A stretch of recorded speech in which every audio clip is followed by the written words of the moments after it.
Chapter 887. No one came to the front yard of Peach Mountain. The three masters from the academy did not come. Chen Pippi stood on the altar and looked in the direction of where he came from. He suddenly smiled and said to Tang Xiaotang, "It seems that senior brothers and sisters are delayed. Why don't you go first?" "I can't." Tang Xiaotang also smiled and turned to look at the blood-red divine sedan of judgment. Her smile faded and she became very serious. She said, "What are you waiting for?" No one understood why she chose to challenge the great divine priest of judgment. Only Yi Hongyu, Tang Xiaotang and Ning Ke, who had been hiding in the crowd, knew that it was a promise made years ago in the wilderness. At that time, Ning Ke, Mo Shanshan, and Yi Hongyu came out of the front gate of the Devil's Doctrine along the ropeway and found a white dog in the basket. Then they met Tang Xiaotang, who was looking for the dog. Later on, the four of them walked through the stone gorge created by the ancestors of the Devil's Doctrine and said many harsh words. But in the end, they all lost to Ning Ke, the shame of the academy. Ning Ke looked at Tang Xiaotang, who was covered in blood and holding the iron cudgel. He suddenly remembered when he met her years ago. Before he saw her, he heard her shout in the fog, "Who dares to touch my dog?" Today at the right to light she said, "Who dares to touch my man?" It seemed that Chen Pippi was as important to her as the little white wolf. Thinking of this, he could not help but laugh. The servants beside him felt strange. They thought, "How can you be in such a good mood at a time like this?" Ning Ke was actually not in a good mood. He thought of Shanshan far away in the great river, and Yi Hongyu in the divine sedan.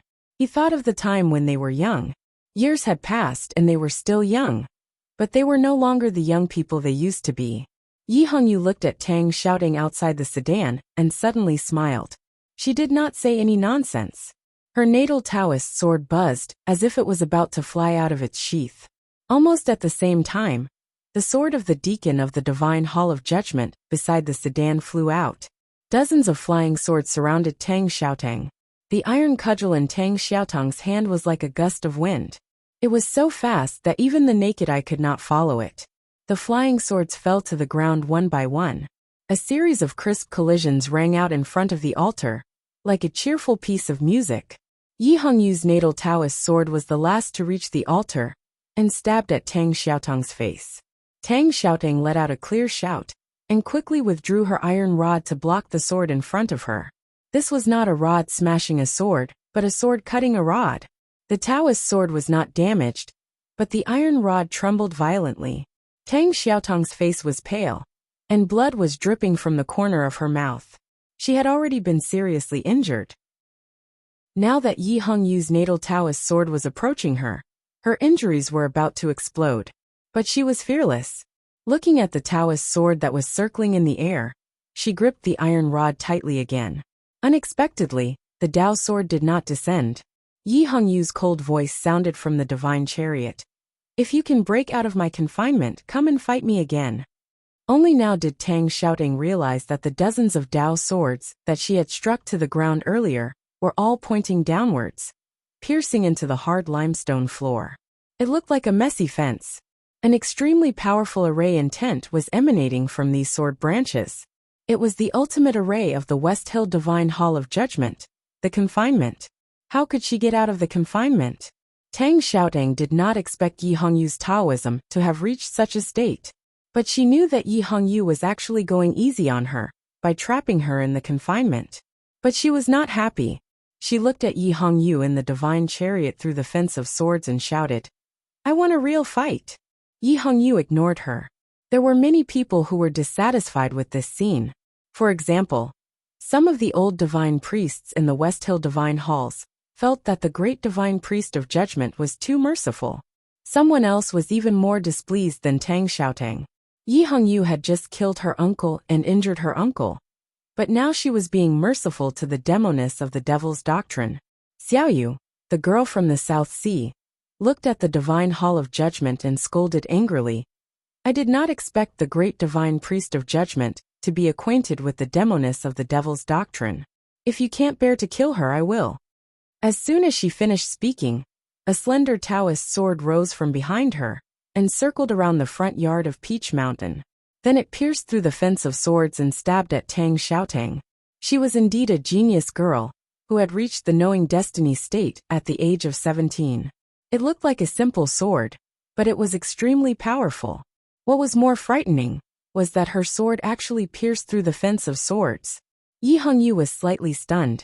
She did not expect that this person could see through the confinement. It seemed that when the great divine priest of the South Sea left Peach Mountain, he not only took some classics from the Divine Hall of Light, but also the Divine Hall of Judgment. Tang Xiaotang's spirit and willpower were all focused on Yi Hongyu in the Divine Chariot. She did not expect that the girl from the South Sea would suddenly attack her. In danger, she hurriedly raised her rod to block the attack. With a crisp sound, her iron rod flew out of her hand, and she spat out a mouthful of blood.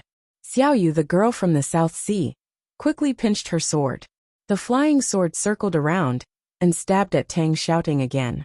It seemed that no one could save her now. Chen Pippi's face was pale. His fat body trembled violently as if he was about to fall. A flash of sword light flashed by. Xiaoyu, the girl from the South Sea, let out a muffled groan. Blood seeped from the corner of her mouth. She struggled to withdraw her natal sword. Before anyone could react, the bright sword light fell from the sky and brushed past the girl's cheek. She struggled to raise her sword to block it, but it was impossible for her to completely block it. A bloody sword scar appeared on the girl's face. The bright sword light flew back to the Divine Chariot.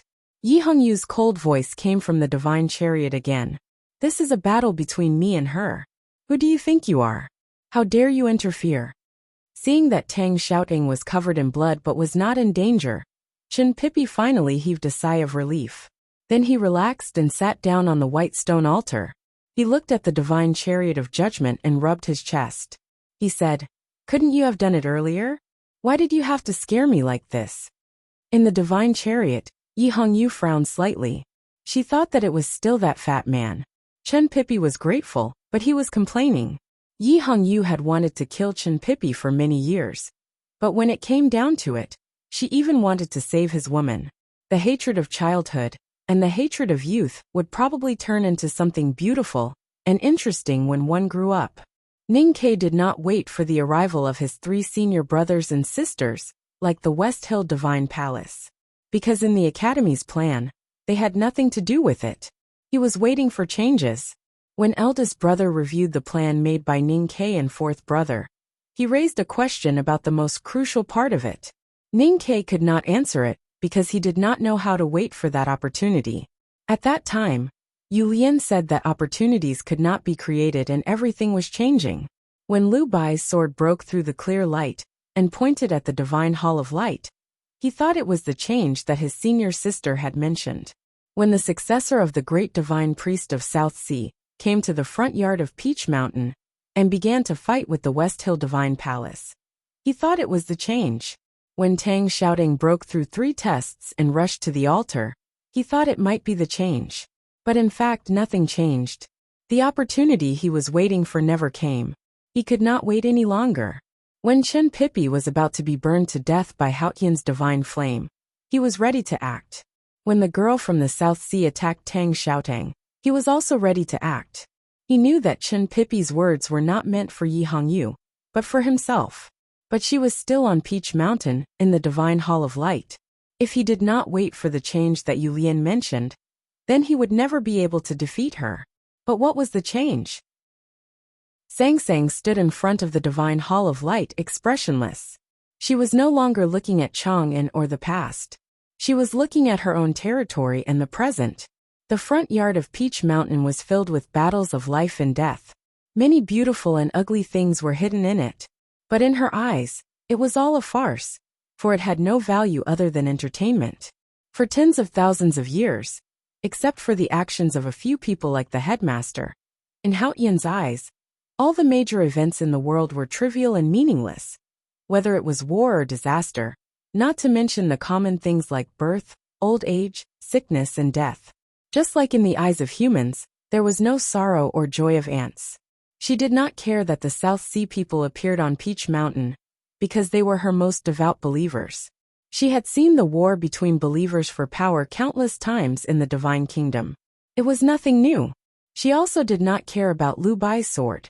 She was Haotian, and could calculate everything in the world. She wanted to see if the Academy's plan was out of her calculations. That was more important. After waiting for such a long time, the Academy's plan still did not go beyond her calculations. She began to feel bored. Looking at Chen Pippi on the altar, she began to feel impatient. Even if the right to light could not reopen the gate to the divine kingdom, she had to sever her bond with the human world. Even if she could not sever the strongest bond, she had to sever something else. For her, Chen Pippi's death meant that a thread of her bond with the mortal world could be broken. He was still alive, and Tang Xiaodang, who represented another thread of her bond with the mortal world, was saved by another thread of her bond. This made her feel a little annoyed. She did not want to admit that the annoyance came from the bonds, and that the other end of those bonds was tied to her. So she wanted Chen Pippi to die as soon as possible. She thought she was not angry, but she did not know that a storm was brewing deep in her eyes. She returned to the balcony of the Divine Hall, and looked at the cliffs and clouds. She no longer paid attention to the boring things in the front yard. Whatever Haotian felt, the human world responded.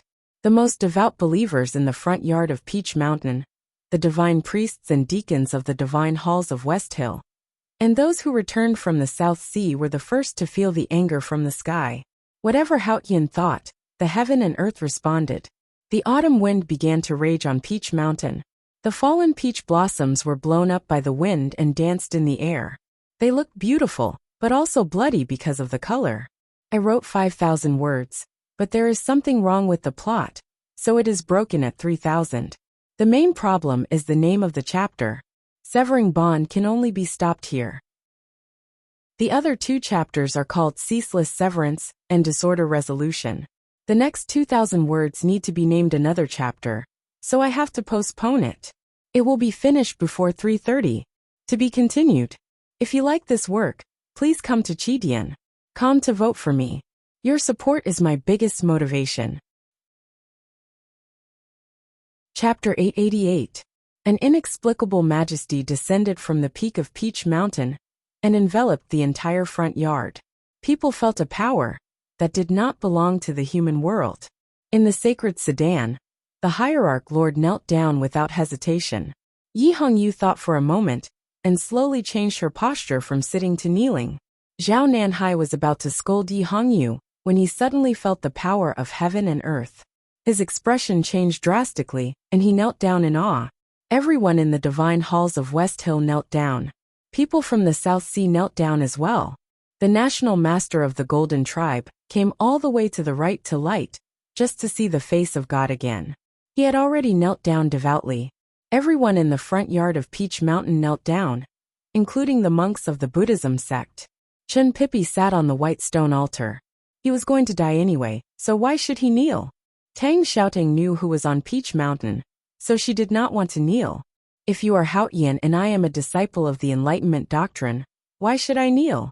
If you are Sang Sang and I am your friend, why should I kneel? She stubbornly stood there, withstanding the endless pressure. Blood was forced out of her wounds and flowed out. She looked extremely miserable. Her knees made creaking sounds and slowly bent, as if they were about to break. No matter how stubborn she was still immortal. How could she withstand such a horrifying power of heaven and earth? However, just as she was about to be forced to kneel, she saw Chen Pippi on the altar. She imitated him and sat down on the ground. She smiled at Peach Mountain and thought, "What else can you do to me?" Chen Pippi smiled at her and gave her a thumbs up, praising her quick thinking and his own. However, he did not expect that as the sacrifice of the right to light, he had to bear the most power of heaven and earth. In just a moment, he found that he could no longer sit on the altar. The sky was filled with peach blossoms, and the autumn wind was howling. Chen Pippi cursed and sprawled out on the altar. Although his posture was not elegant, he had once again won the battle against Haotian. Ning Ke knelt down quickly, even faster than the servants beside him. He comforted himself as he knelt down. "You have washed my feet many times over the years. What's the big deal about paying you back today?" The wind blew, and then the chanting of the right to light. It was still the West Hill scripture of worship to heaven, but it came from the mouths of the priests of the South Sea. Everyone from the South Sea, including Zhao Nanhai, didn't know why they had to start chanting. It was as if a voice was guiding them. Their faces were pale, and their eyes were filled with awe. The divine priests of the West Hill Divine Palace, the teachers and students of the Revelation Institute, and the tens of thousands of believers kneeling on the front yard began to chant along with the divine priests of the South Sea. The sacred and solemn chanting gradually rang through the world. The worship to heaven chapter passed down by the divine priests of the South Sea was indeed more exquisite. Compared with the sacrificial ceremony at the beginning, this sacrificial ceremony was much smoother, and Haotian could hear it more clearly. Countless rays of light came from the autumn sun and fell on the white stone altar. Chen Pippi's eyes lit up. He felt very uneasy and wanted to toss and turn, but he found that he couldn't move. When the funeral oration ended, these rays of light would turn into pure Haotian divine flame, and he would be burned into green smoke. No one would know what would happen after that. He saw that in the azure sky, there seemed to be an extra crack. He said curiously, "Look, the sky is about to open." No one heard him, because most of the people in the front yard of Peach Mountain were focused on the sacrificial ceremony. Xiaoyu, the young girl from the South Sea, looked at him with tears in her eyes. Her face was full of sorrow. However, this was the will of Haotian. Even though she was his fiancée, she dared not do anything against the will of Haotian. Tang Xiaoting looked at Chen Pippi and said, "Let me try again." In her eyes, since he was her man, she should do something.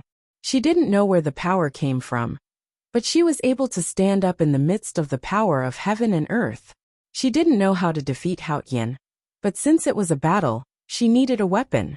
The iron rod in her hand had been knocked far away. Tang Xiaoting struggled to stand, looking around for a weapon. Suddenly she saw a sword. She didn't know it was Lu Bai's sword, but she thought it was a good one, because the sword was floating in the air in front of the altar, motionless. Before the power of heaven and earth, everyone had knelt down. Even the swords in the confinement sword fence were bowing to the Peach Mountain, as if they were kowtowing.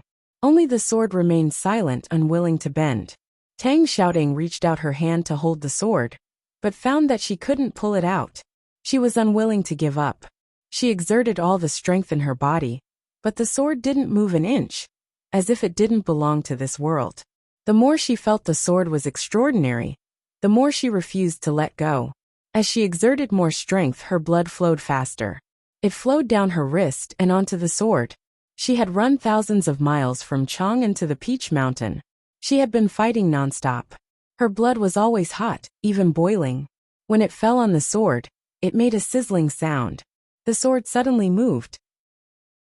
The head of the sword trembled slightly, and then slowly rose, aiming at the divine hall of light on the peak of Peach Mountain. Tang Xiaotong's eyes were wide open. She looked at it curiously, not knowing what was going on. Chen Pippi suddenly laughed out loud and said, "Sir Sword Saint, quickly save me." Ning Ke looked at the sword that was slightly raised and remained silent. Yu Yan said nothing had changed, because God's plan was always better than man's plan. So she didn't calculate anything, and just followed the will of heaven. Then the change happened. The change he had been waiting for finally happened. Thousands of miles away from Peach Mountain was the South Jin, and the sword Garrett was there. The disciples of the sword Garrett were kneeling in front of the sword-like peak. After Chao Xiaoshu's visit to the sword Garrett, Lu Bai, the sage of sword, went to Linкong City. After returning to the sword Garrett, he started his closed-door training. Cultivators often needed to do closed-door training. Lu Bai had been obsessed with swordsmanship all his life, so he had done closed-door training many times. But this time it was different. He had driven all the disciples out of the sword Garrett. Deep in the mountain, the pond water was still cold. Lu Bai sat by the pond and closed his eyes to meditate. An ancient sword was floating above the pond water. He had spent decades cultivating this ancient sword to perfection. Last autumn, the headmaster borrowed it to slay the golden dragon and the immortal general. Since then, no one was qualified to use this sword. He was not qualified either. He sat facing the sword for many days and nights. The shadow of the sword fell on him, and became very deep, as if he and the sword were merging into one. The ancient sword suddenly trembled slightly. Lu Bai felt it, and opened his eyes to look at the sword and himself. He smiled and said, "The hot blood of a young girl is indeed the best. It can best inspire human courage." The ancient sword whistled up and flew through the cave on the peak of the mountain. The cold pond was cold, and Lu Bai was nowhere to be seen. The sacred words of the West Hill scripture to heaven echoed in front of Peach Mountain. Everyone was kneeling and praying devoutly. Only the sword in front of the altar slowly raised its head. The sword did not lower its head. Instead, it raised its head. It represented the person's attitude towards Peach Mountain, the divine hall of light at the peak, and her in the divine hall of light. The hierarch lord was the one who paid the most attention to this scene. He was furious but also confused. He could not understand the deep hatred between the sword Garrett and the academy. Lu Yiqing's eyes had been blinded by Ning Ke, and countless disciples of the sword Garrett had died in the hands of the Tangs. Lu Bai could at most remain neutral in this war between Taoism and the academy. How could he dare to provoke the one on Peach Mountain with his sword? Tang Xiaotong's hot blood dripped on the sword and evaporated into a bloody mist, which then dispersed into the flying peach petals. The bloody mist faintly exuded an extremely proud sword intent. The believers and priests who were piously kowtowing and praying were pierced by this sword intent. They subconsciously felt a sharp pain in their throats, which made it difficult for them to speak. Divine priests like Zhao Nanhai, who had a firm Taoist heart and a profound state, were still chanting the scripture to heaven. However, the tens of thousands of believers and deacons could no longer make a sound. The voices in front of Peach Mountain became weaker, less orderly and more chaotic. The rays of light from the autumn sun also became dimmer. Chun Pippi, who was on the white stone altar, did not know what was going on. He looked at the sky in confusion. The power of heaven and earth covering the front yard of Peach Mountain sensed the change. It was indifferent but also angry. The hierarch lord was trembling. He stood up and stared at the sword angrily. He had already guessed what Lu Bai was going to do. Even though he was shocked by Lu Bai's choice and angry that Lu Bai displeased Haotian, he actually welcomed the situation. Since the 23-year cicada cultivation did not dare to show up, then let me destroy your sword and kill you, the most powerful cultivator in the world, to rebuild the prestige of the divine halls of West Hill.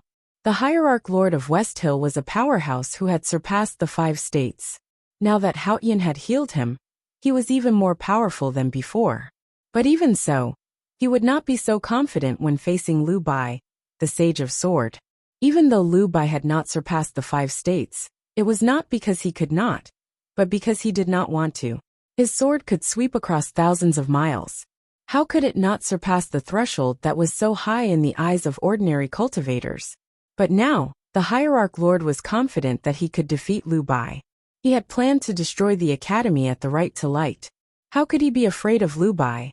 But where did his confidence come from? It came from the divine hall of light on Peach Mountain, and from the man in the hall. The hierarch's great divine sense that surpassed the 5 states was the Tianqi of Haotian Taoism. The Tianqi was a cultivator's greatest devotion and faith to ask Haotian for power. Now that Haotian was in the human world, the distance between him and Haotian was only the distance between the mountain and the foot of the mountain. The Tianqi did not need to cross the sky, and there would be no more losses. Once the Tianqi was achieved, he would have incredible power. Who could be his opponent? The hierarch stretched out his hands, facing the sky with his palms separated by the giant sedan. A majestic power descended from the divine hall of light on Peach Mountain and came to the front yard of Peach Mountain. This power was so terrifying that it was many times more powerful than the power of heaven and earth before.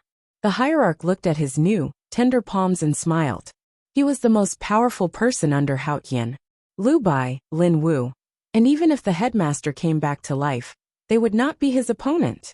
At this moment, Lu Bai's sword changed from being extremely quiet to extremely fast. It whistled through the air. The sword hilt scratched Tang Xiaotong's hand. The girl's hot blood on the sword was shaken into countless drops of blood, sprinkling into the sky. The bright but ordinary blade went straight for the hierarch's face in the giant sedan. The hierarch's shout was like thunder. He was going to use the Tianqi to crush the sword. However, he suddenly realized that nothing had changed. He did not feel a trace of the magnificent divine power in his small body. Where was the Tianqi? Didn't he use the Tianqi? Why couldn't he feel the divine power in his body? What was going on? Lu Bai's sword did not enter the giant sedan, nor did it stop in front of the hierarch. It only followed the Academy's request and flew to Peach Mountain with sword style. The sword did not stab the hierarch, who was stunned. This sword came from the human world, but it was already above the human world. There was no one in the human world who was qualified to stain it with blood. Moreover, the person holding the sword needed to be focused. Anyone who tried to challenge Haotian, even if they were not focused, would be disrespectful to Haotian and the hierarch. It was unforgivable. The sword style came from thousands of miles away and spanned between heaven and earth. The sword flew to Peach Mountain. There were 2 clear light arrays between Peach Mountain, each more powerful than the other. Even a powerhouse at the peak of knowing destiny could not break them in a short time. But Lu Bai's sword was too fast. His sword was as fast as lightning. Lu Bai's sword was so fast that all the barriers in the world were nothing. 2 crisp sounds came from Peach Mountain. It was the glass lamp in Xiankong Temple that broke. It was the inkstone in Jishou Abbey that broke. It was the white bone in the front gate of Devil's Doctrine that broke. It was the iron on the furnace in the back of the mountain of the Academy that broke. The 2 clear light arrays broke as soon as they appeared. Lu Bai's sword turned into a sharp line and sank into the divine hall of light. In front of the altar, the chanting gradually stopped and the sword disappeared. In the giant sedan, the hierarch's figure was still extremely tall in the light. However, the way he stretched out his hands looked so funny and humiliating. The sword went straight to Peach Mountain and did not care about him at all. On the altar, Chun Pippi saw this and laughed. He thought that the hierarch was still an idiot. The hierarch was still the hierarch. He did not transform into a peerless powerhouse because his Tianqi failed. How could it fail? Everyone felt that when the hierarch used Tianqi, the divine hall of light on Peach Mountain had a majestic and shocking divine power. Haotian had sent the divine power, but why did it not enter the hierarch's body? Where did that majestic divine power fall? People looked at a place in the front yard of Peach Mountain with pale faces.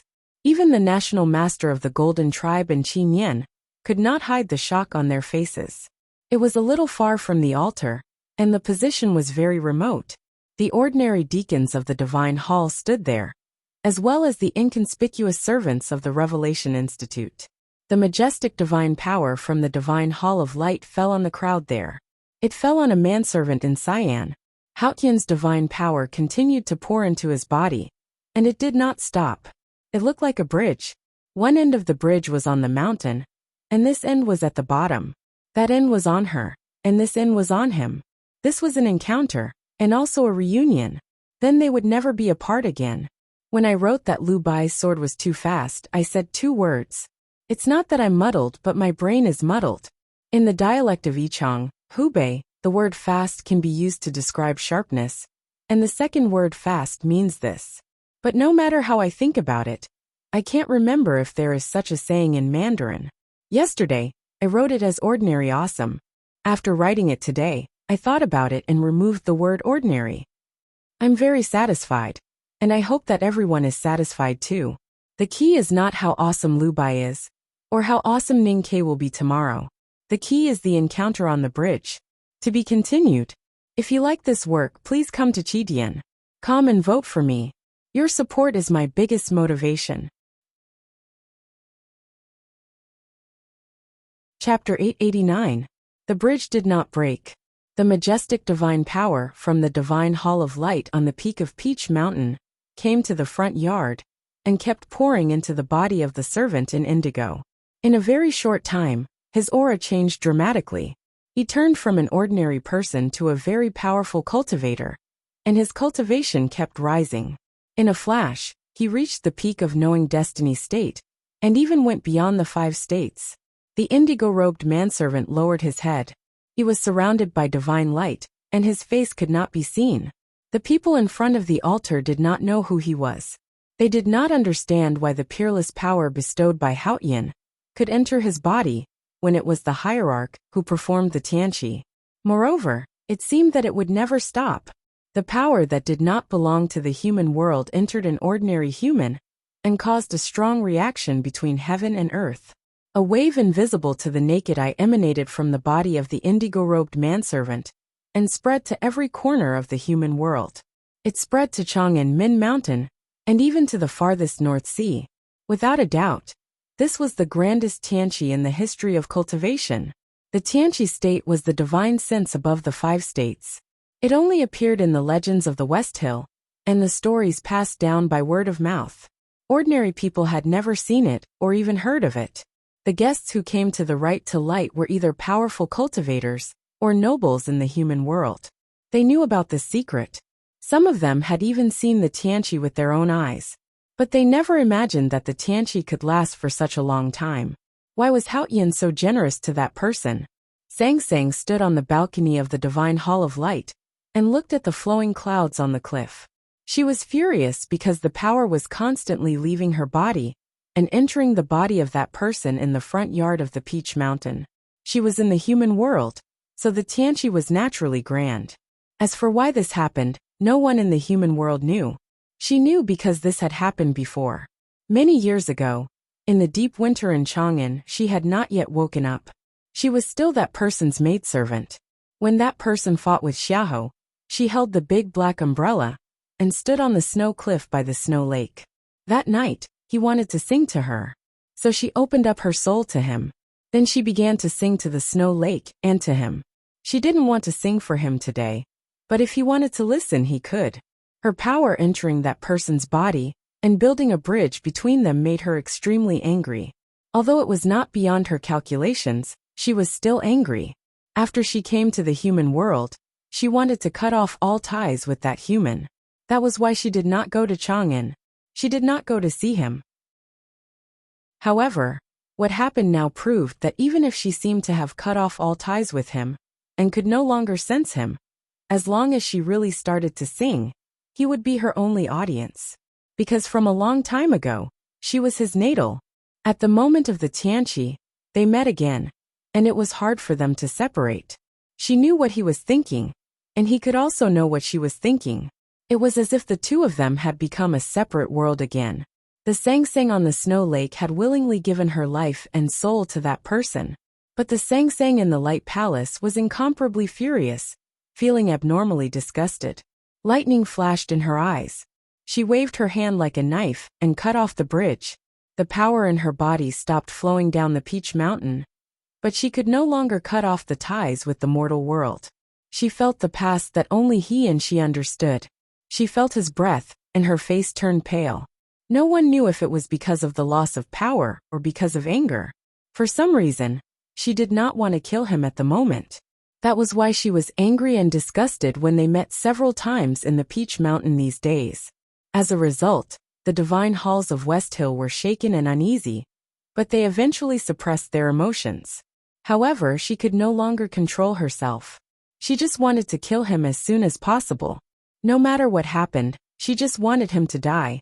But before she killed him, she had to do one thing first. She wanted to crush the sword behind her into scrap metal. The sword came from the foot of the mountain. It was Lu Bai's sword, the most powerful sword in the human world. She kept looking at the foot of the mountain angrily, ignoring the sword. Because the sword could not even get close to her. Lu Bai's sword was quietly hovering in the air a few feet behind her. The midday autumn light spilled down, illuminating the light palace a little brighter. When the light passed through the space between the sword and her, there were some slight bends. It was only then that one could see that the space in front of the sword was slightly sunken. Looking closely, one could see that Lu Bai's sword was not static. It was moving forward at an unimaginable speed, but it could not pierce into the space in front of her. Movement and stillness strangely merged into one. It was a very strange scene. There was an invisible barrier protecting her body like a ball, isolating her from the world. Except for the ties with the mortal world, no one could enter her world. This was a space formed by her rules, which was tens of thousands of times more powerful than the realms created by cultivators in the human world. Because Haoyan's world did not allow other independent worlds to exist, this space and Haoyan's world had the same origin. Although they were not connected, they were vaguely connected, which allowed her to have endless regenerative power. Compared to this, the independent space formed by Yu Lian's cicada wings in the Battle of Chang and seemed so weak. Her small world was the space itself. Lu Bai's sword had distorted the space behind her. It was not hard to imagine how terrifying the sword was. But even so, she could not enter it. She turned around to look at the sword that seemed quiet, but was actually flying at a high speed. She reached out her hand. If she wanted to, she could even pluck the stars in the night sky with her hand. Not to mention that this was just a sword in the human world. At this moment, an autumn wind blew into the divine hall of light. Today was the right to light on the Peach Mountain. The divine hall of light was quiet and empty. She was not a human. With this autumn wind, a person came to the divine hall. Lu Bai. Before her fingers could touch the blade, his hand gripped the hilt. He looked at her quietly and pushed forward with his right hand. She did not expect him to appear on the Peach Mountain. Her face showed the first serious expression since she returned to the human world. She frowned slightly. A moment ago, Lu Bai was in the sword garret of South Jin Kingdom. The next moment, he appeared in the divine hall of light. Even though he was the most powerful sage of sword in the world, he could not use the limitless state. So how did he get here? She glanced at Lu Bai and saw the ancient sword. Then she understood. The crisp sound reverberated in the quiet temple. The glazed lamp in the Xiankong temple was broken. The inkstone in the Jishou Abbey was broken. The white bones in the front gate of the Devil's Doctrine were cracked. The iron on the back of the mountain of the academy was broken. It was all because these unknown places in the human world had witnessed Lu Bai's sword. His sword could pierce through the barrier between heaven and man. Therefore, the voices of the human world were harmonious. A small crack appeared in the small world in front of her. The invisible barrier formed by the most basic rules of space was pierced by Lu Bai's sword. The gleaming sword edge moved forward by an inch, getting closer to her body by an inch. Then the inch-long sword edge started to rust at a speed visible to the naked eye. She looked at him quietly and slowly stretched out her finger. Lu Bai could not use the limitless state. How could he come to the Peach Mountain in an instant? Because his sword could travel tens of thousands of miles. And now he was his own sword. When he held the sword hilt, he could pierce through her small world. Because he was not using the sword in his hand. He was using the sword in his heart. There was an ancient sword in his heart. The sword had killed the golden dragon and the oracle in the wilderness. Today, it became one with him and came to her. She was sure that Lu Bai was the most powerful person in the human world. But she was still expressionless. She stretched out her finger to destroy the sword in his heart. Because she was the rule of this world. Even though Lu Bai's sword could pierce through the barrier between heaven and man in space, she still had time. The eternal and cold time. At this moment, an iron arrow was shot at her back. There was no whistling sound because the iron arrow was too fast. It was almost able to ignore the distance of space. The bridge was cut off by her. The mighty divine power that fell from the divine hall of light to the front yard of Peach Mountain finally stopped. The grandest Tianqi in the history of cultivation had come to an end. The servant in indigo looked up. At this moment, his body was filled with the purest divine power. Every time he breathed, his pores were overflowing with pale white light. People still couldn't see his face clearly, but they could clearly feel the terrifying aura he was emitting. The servants around him all scattered in fear. The servant in indigo lifted his right foot and put it down. The flagstones under his feet cracked and cracked like a field after a long drought. The front yard of Peach Mountain shook slightly, as if there was an earthquake. Those who stood close to him were all knocked to the ground. The soil was flipped over, and an iron bow appeared in his hand. This iron bow had never been so perfect before. The bowstring was pulled to the limit by his two arms. People even felt that it could break at any time. The bowstring was like a full moon. He silently thought that today could finally be described as a full moon. On the bowstring that was shaped like a full moon, there was a black iron arrow. The cold arrowhead was aimed at the sacred chariot high above the front yard of Peach Mountain. The sacred chariot was covered with thousands of gauze curtains and shone brightly.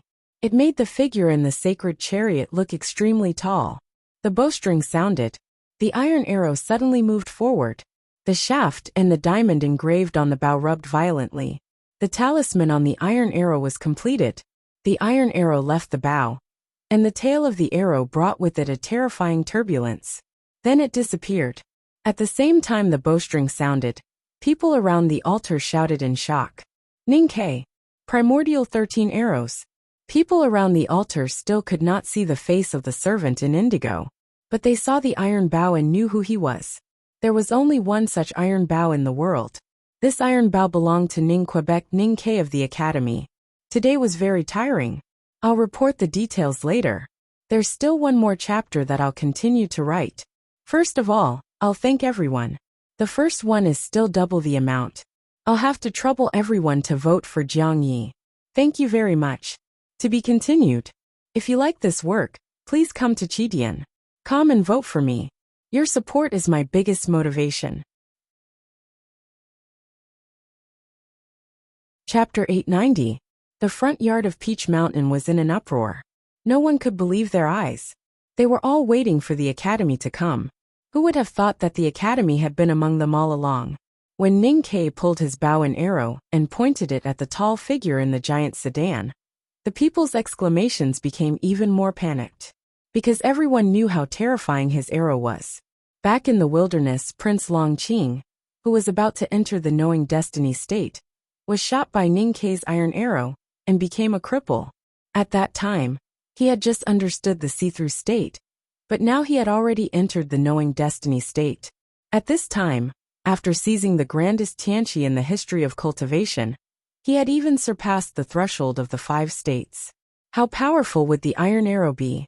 In fact, the hierarch in the giant sedan had already felt the danger before the crowd cried out in shock. He was the most powerful person in the front yard of Peach Mountain. He quickly recovered from his shock and shouted. His new palms danced in front of him at high speed. Suddenly, 10 distinct auras appeared in front of the sedan. These auras had an irresistible majesty. As if they were the rules under the sky. They could be used to guide anything in the world. This was the law of heaven. Back then, the hierarch was severely injured by Yu Lian in the wilderness and became a eunuch. From that day on, he extinguished his lust for sex and finally entered Taoism with the principles of heaven. This was his natal Taoist law. He was indeed the master of the divine halls of West Hill. Even though Ninkei had taken Haotian's divine power from Tianqi, his state was still unfathomable. How could he be killed so easily?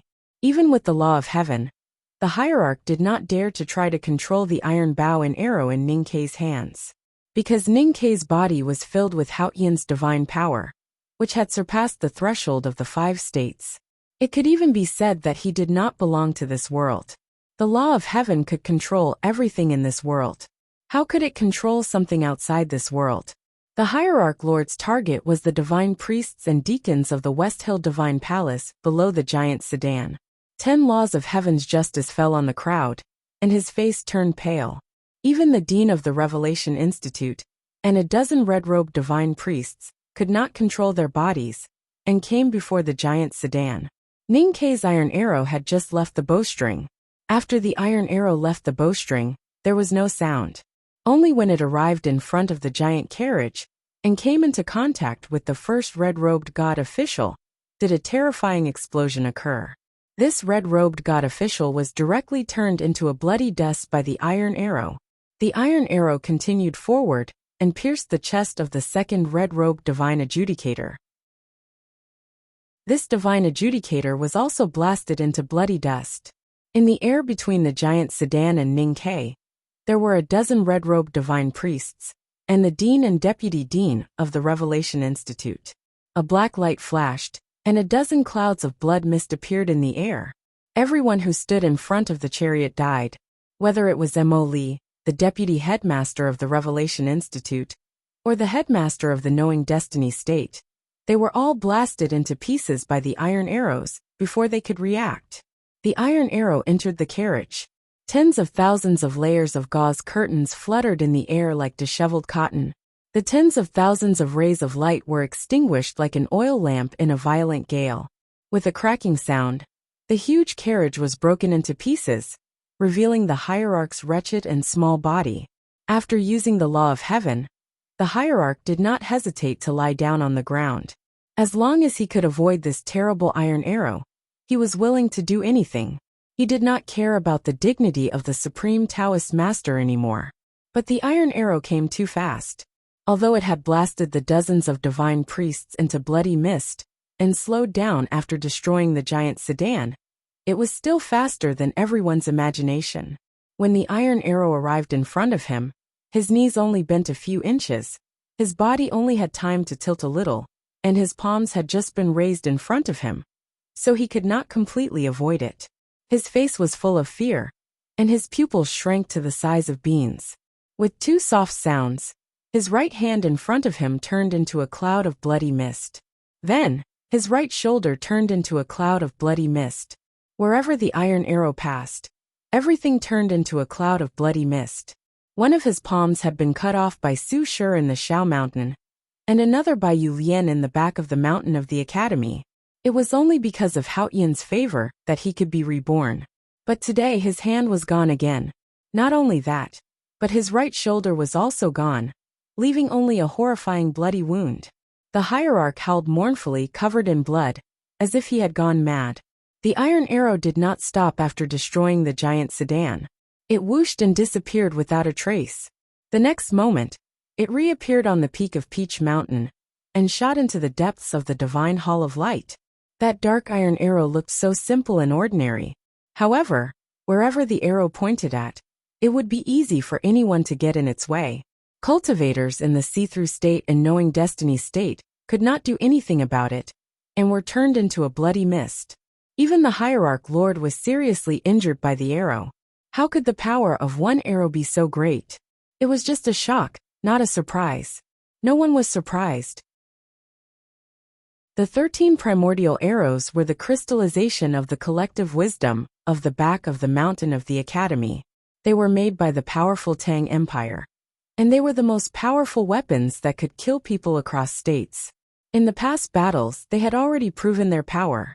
Ning Ke was now in the Tianqi state, and he had infinite divine power in his body. Even the Abbey Dean at his peak would not dare to take an arrow from him, let alone these people in front of Peach Mountain.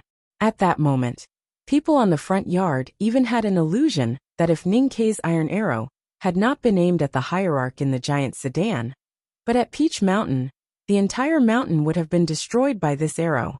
This was the one and only 13 primordial arrows in the world. People did not even think that the hierarch could dodge the iron arrow he shot in such a state.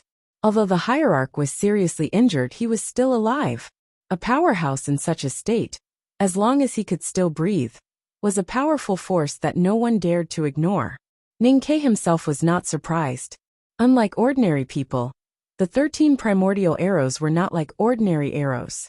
The closer the target was, the more powerful the 13 primordial arrows were. On the contrary, the farther the target was, the harder and more terrifying the 13 primordial arrows were. If he could determine the target of the arrowhead, the iron arrow shot from thousands of miles away would be truly powerful, because no one could avoid his arrow unprepared. However, his opponent could observe his movements and react in advance. This was the reason why he could not shoot Yi Hongyu to death with his iron arrow in the many battles he had with her. Even if he was stronger than ever now, the reason would not change. He was standing too close to the giant sedan, and the hierarch could see his movements. With the hierarch's unfathomable state, he could naturally make the most accurate response. In fact, if he hadn't shot the hierarch in the wilderness and gained some experience from it, he might not have been able to hurt the hierarch with this arrow at all. He did not feel regretful that he could not kill the hierarch directly, because in the academy's plan, the hierarch's life or death was not important. Liu Bai's sword was only a primer. The most important thing was this Grand Tianqi, which was to forcefully seize Hao Yan's divine power and re-establish the connection. He knew that he had achieved this, so he was very satisfied. Ignoring the hierarch, who was covered in blood and disheveled hair, he turned to the powerful cultivators in front of the altar and prepared to shoot again. Until now, no one could figure out when Ning Ke came to Peach Mountain. No one could figure out why the Hao Yan's divine power entered his body when it was the hierarch's Tianqi. What was the reason for all this? How could there be a cultivator who could break through the 5 states at such a young age? But the powerful cultivators knew very well that they could not let Ning Ke have another chance to shoot the 13 primordial arrows. If he did, no one in front of Peach Mountain would be able to survive. The nation master of the Golden Tribe Royal Court, the great divine priest of Baoding, reacted the fastest. First of all, this old man had the most profound state. Second, he was a priest and cultivated his psyche. The most stable person in the world was the priest. The fastest weapon in the world was psyche. Psyche was faster than any movement. It was faster than Ning Ke's drawing of the bow, and even faster than Lu Bai's sword. The nation master of the Golden Tribe looked at Ning Ke, and the wrinkles on his face deepened. His psyche entered Ning Ke's sense of perception, and turned into raging waves, crashing and bombarding. Just like last year when they met in the wilderness, Ning Ke's face turned pale, and he felt uneasy in his sense of perception. His right arm, which was about to take out an arrow from the box, froze. Ning Ke's psyche power was the most powerful among cultivators. However, he was not a psyche master, nor had he cultivated psyche skills. Facing the nation master, who had cultivated psyche skills for decades, he was at a disadvantage. But at this moment, his body and mind were influenced by the majestic Haotian's divine power. How could he be defeated as easily as he was that day? He blinked his eyes, and the annoyance in his sense of perception was burned into smoke, leaving only clarity. At this moment, a majestic force fell from the sky and slapped at Ning Ke's head. Ning Ke was very familiar with this force. He looked up and saw a Dharma statue in front of him. Its monk robes fluttered, and the light of Buddha shone brightly. There was a hint of killing in its compassion. In the deepest part of the light of Buddha, Qin Yin of the Xiankong temple sat cross-legged with his lips slightly open. This Dharma statue was Qin Yin's Dharma body of Akalanatha. He was reciting the authentic Buddhist mantra.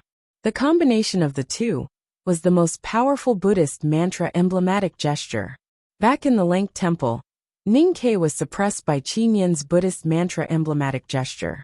His mantra emblematic gesture had reached the advanced level, but he had never cultivated a Dharma body, so he was no match for it. However, that was then, and today was today. Ning Ke's right hand was in the midst of retrieving the arrow. Seeing that it was too late, he turned his hand to the sky. The Dharma body of Akalanatha was full of anger. Its eyebrows were like swords, and its eyes were filled with lightning. It pressed its giant palm to the ground. The autumn forest on the side of the front yard was trembling under the pressure of Buddhism. Red and yellow leaves floated off the branches. Compared to the hill-like palm of the Dharma body of Akalanatha, Ning Ke's palm seemed so small. When the two palms met, the chi of heaven and earth on the front yard of Peach Mountain dissipated. The Dharma body of Akalanatha shattered into countless pieces. Ning Ke had used Haotian's divine power to shatter the seemingly indestructible Dharma body of Akalanatha. A ray of Haotian's divine flame came from the side. Ning Ke did not turn around, but he knew that it must be Zhao Nanhai's sneak attack. He did not pay any attention to that person. His right palm, which had just shattered the Dharma emblematic gesture, clenched in the autumn wind. His fist was hollow, as if it could contain the handle of the cutlass. He waved the cutlass and chopped at Qin Yin in the distance. With a sharp whistle, the cutlass suddenly turned red, and a horrible flame appeared. Even though Qin Yin had not cultivated his body to the level of Buddha, his body was still as strong as Vajra. However, he could not withstand Ning Ke's simple attack. His monk robe was torn, and a terrible cut appeared in front of him. Ning Ke's cutlass did not stop, nor did the whistling sound from the cutlass. The flame was burning, and the figure of the vermilion bird could be vaguely seen. The cutlass came to the front of the national master of the Golden Tribe. The national master closed his eyes and raised the ordinary-looking wooden tripod in his hand. The vermilion bird whistled again. The wooden tripod was burnt black, and cracks appeared on it. In an instant, the national master seemed to have aged dozens of years. He spat out a mouthful of blood. At this moment, Zhao Nanhai's Haotian divine flame fell on Ning Quebec. Ning Ke did not seem to notice it. He turned around and looked at the successor of the great divine priest of South Sea, who was at the peak of the knowing destiny state. The cutlass broke through the momentum, and the man was sent flying dozens of feet away. Then he said, "Idiot." His body was being purified by Haotian's divine power. How could he be hurt by Haotian's divine flame? The front yard of Peach Mountain was dead silent. Ning Kei's body seemed to be burning, and so was the cutlass in his hand. Since there was no chance to shoot the primordial 13 arrows, he used the cutlass. He struck 3 times, and 3 people were seriously injured. Qin Yan, the world wayfarer of Buddhism, great divine priest of the Golden Tribe, the national master of the Golden Tribe, and the stupid Zhao Nanhai. No one could believe what they were seeing, but it was real. Everyone knows the source of the chapter. It refers to Ning Kei and Lu Bai.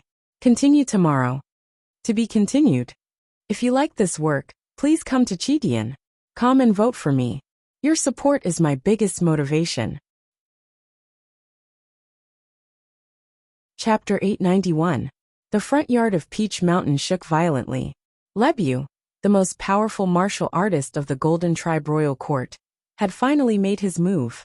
His reaction was no slower than that of the national master and Qin Yan.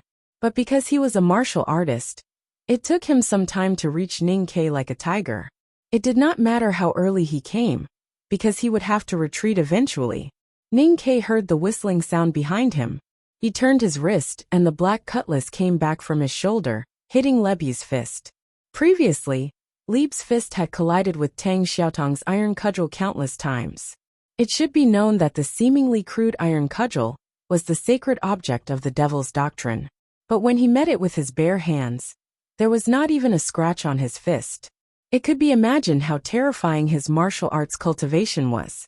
However, when his fist met with the iron cudgel, there was only a cracking sound. Like a wounded tiger, Lieb howled in pain. His wrist bones were all broken, and his body, which was as strong as a mountain, shook miserably and then fell heavily on the ground. At the same time, the attacks from the South Sea and the divine priests of the West Hill Divine Palace had finally arrived. Hundreds of beams of sword radiance flew at high speed toward Ning Kei's body like a storm. Everyone knew that they had to kill Ning Kei in the shortest time possible, so that he would not be able to shoot a second arrow. That was why they risked their lives and attacked one after another. However, due to the difference in their cultivation states, the order of their attacks was different. Thus, the national master of the Golden Tribe, Qin Yan, and Zhao Nanhai were the ones with the highest cultivation states. Lieb was slightly inferior, and the rest were even lower. But this did not mean that the last round of attack was weaker than the first. There were too many people involved. Except for Lu Yiqing and Monk Guanhai of the Lank Temple, everyone else had combined their strength. If it was a dense rain of swords, no matter how good one's movements were, he would not be able to avoid it. But Ning Kei's bladesmanship had been trained in the Min Mountain wasteland. He was very familiar with it. Moreover, he had learned from Yi Hongyu that the sword Garrett of South Jing Kingdom should be at least 1 foot in front of you. Once he used it, even rain could not wet his clothes, not to mention the rain-like flying swords. What was shocking was that Ning Kei did not choose to dodge, nor did he brandish his blade to protect himself. Except for the Taoist sword that cut down an old divine priest from the South Sea, he did not even look at the other flying swords that attacked him. Hundreds of flying swords pierced Ning Kei's body. From the outside, he seemed to have become a hedgehog. However, in an instant, the hundreds of flying swords broke into pieces and fell at Ning Kei's feet like rotten straws. Most of the attacking Taoist swords could not even pierce through the divine light surrounding him. Even the Taoist swords from the West Hill Divine Palace and the South Sea, who were in the knowing destiny state, could only pierce through his clothes and touch his skin. They lost all their power and were instantly shattered. After cultivating the Great Spirit, Ning Kei's body was already as hard as iron. At this moment, his body was filled with the majestic Haotian's divine power. Using the Great Spirit, he filled his body with the divine power, making him even more golden and jade-like. He was even close to the immortal state of the devil's doctrine. How could ordinary flying swords hurt him? The broken swords fell to the ground and piled up to a height of half a foot. It looked like the red and yellow leaves in the front yard of Peach Mountain, piling up into a small hill on the slightly cold ground. Ning Kei was standing in the middle, Looking at the scene in front of the altar, everyone felt a chill in their hearts, especially those powerhouses whose natal swords were shattered by him. They were desperate to the extreme. Today, the West Hill Divine Palace held the right to light. There were at least 20 cultivators in the Knowing Destiny state in the front yard of Peach Mountain, including the hierarch of West Hill, Qin Yan of the Buddhism sect, and the national master of the Golden Tribe. It could be said that more than half of the top fighting forces in the world were present. However, such a formation was broken by Ning Ke with a single blade. Under the siege of so many powerhouses, he did not have the time to use the primordial 13 arrows again. He did not even have the rumored terrifying divine talisman. He only used the iron cutlass to defeat all the powerhouses in the world. Ning Ke was once considered the weakest world wayfarer in the history of cultivation. But today, who dared to say that he was weak? Who dared to say that he was weak? Who could be stronger than him? Why? Because he had accepted the Tianqi? Why could he accept Hao Yan's divine power? Even if he had cultivated beyond the 5 states, he was not a follower of Hao Yan. Why was he not overwhelmed by the Hao Yan's divine power? Everyone was shocked, speechless. Countless question marks kept echoing in their hearts. At this moment, Ning Ke stabbed the iron cutlass deep into the ground and held the iron bow. Several shouts and exclamations were heard in the front yard of Peach Mountain. Ning Ke's iron cutlass was already so powerful. How terrifying would it be if he used the primordial 13 arrows? They could not allow such a scene to happen. Whether they were injured or not, everyone once again launched a fearless attack on Ning Quebec. The chi of heaven and earth in the front yard of Peach Mountain was in chaos. Just like before, the powerhouses with the highest states were the first to react. The great divine priest of Tripod, the national master of the Golden Tribe, looked solemn. The color of the wooden tripod in his hand suddenly darkened and was covered with a thin layer of frost. The national master's powerful psyche power was amplified by the wooden tripod and turned into an extremely cold psyche power mixed with the resentment of countless sacrifices from the grassland. It was aimed at Ning Ke through the air. He firmly believed that even if Ning Ke had the support of Hao Yan's divine power, he would still be in trouble before his bitter cold attack. However, he did not expect that the psyche power would disappear as soon as it was released. It was like a clay ox disappearing into the sea, and he could no longer find where it went. The psyche power attack was cut off by an invisible force. What kind of force could cut off the psyche power? Almost at the same time, Qin Yan also used his most powerful Buddhism sect method. Qin Yan was an eminent monk of the Xiankong Temple. He was a world wayfarer of the Buddhism sect, who was as famous as Yi Su and Tang. Ever since the omen appeared in the wilderness 20 years ago, he had been practicing silent meditation with compassion and perseverance. He had been practicing for more than 10 years, and no one had heard him speak again. He did not speak even when he was facing the Devil's Doctrine Grandmaster, 23-year cicada cultivation, who was hiding in the forest by the Snow Lake in Chang'an. Until the autumn rain in the Lank Temple a few years ago, when Ning Ke and Sang Sang were about to enter the Buddha's chessboard, and Mr. Second of the Academy, Jun Mo, broke the silent meditation and said a word. It was this word that broke the ancient bell of the Lank Temple, and Jun Mo was forced to leave his back to Yi Su and throw his iron sword away. It was not hard to imagine how powerful this eminent monk's silent meditation was. Now several years had passed, and Qin Yan's silent meditation was getting stronger and stronger. When he opened his lips slightly, a white lotus flower appeared between his lips and teeth in the autumn wind. This man had cultivated the Buddha's psyche into an entity. This was even more incredible than his Akalanatha Dharma idol. The white lotus flower floated away from his lips and flew toward Ning Quebec. No one knew what kind of power this white lotus would cause when it flew toward Ning Quebec. Ning Ke did not know, and he did not want to know. People on the front yard of Peach Mountain wanted to know, but they could not, because this white lotus that contained endless Buddha's psyche did not float to Ning Quebec. Instead, it split into countless petals in front of Qin Yan's face not far away from his lips and teeth. What kind of power could cut the Buddha's psyche into pieces so quietly? Zhao Nanhai's Haotian divine light attacked Ning Quebec. The holy light beam condensed by the divine light was cut off less than 3 feet away from his index finger. Lebye shouted and pounced on Ning Ke again like a wounded tiger. He only took 3 steps forward, and a dozen deep wounds appeared on his body. Psyche was cut. White Lotus was cut. Haotian divine light was cut. Even the toughest body could be easily cut down. There seemed to be countless hidden forces in the air around the altar. Those forces were so sharp that they could cut everything in the world. What kind of power could be so terrifying? The broken divine light splashed around miserably. The Buddha's psyche released by the broken White Lotus twisted the light. Lebye's blood sprayed like a waterfall. Among the divine light and the blood, there were some looming lines. Those lines were the source of the power. Those lines looked messy, but they were actually in groups of 2. They were the E-talismans. Dozens of E-talismans appeared in the air in front of the altar. Those were Ning Ke's most powerful divine talismans. Those were the divine talismans that had cut the Abbey Dean into pieces in Chang'an. No one saw how he made the talismans, because no one knew that he was not only making the enemy's retreat, but also writing talismans. Every cut was a line, and 2 cuts were a talisman. E-talisman. The E-talismans were floating in front of the altar. No one dared to attack Ning Ke anymore. Even the most arrogant and powerful cultivators dared not to be presumptuous in front of these simple characters. The Abbey Dean was a good example. People were shocked speechless, not only because of Ning Ke's miraculous way of writing talismans, but also because he had written so many divine talismans in such a short time. A talisman master needed talent. Not everyone could be a talisman master, but someone like Qi Nian certainly knew some basic principles of talisman Taoism.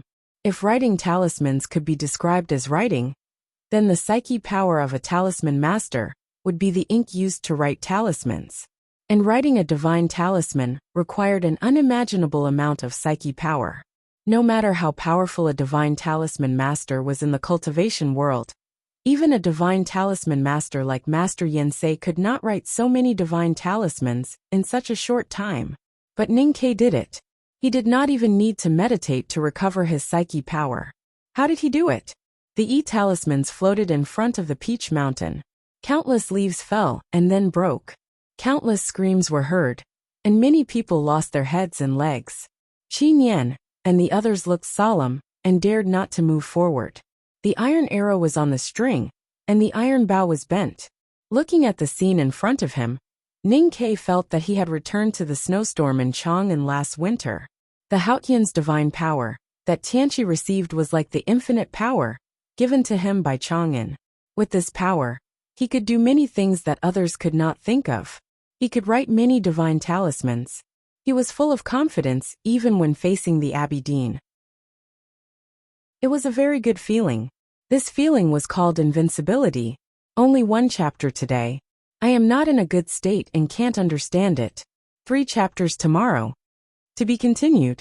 If you like this work, please come to Chidian.com to vote for me. Your support is my biggest motivation.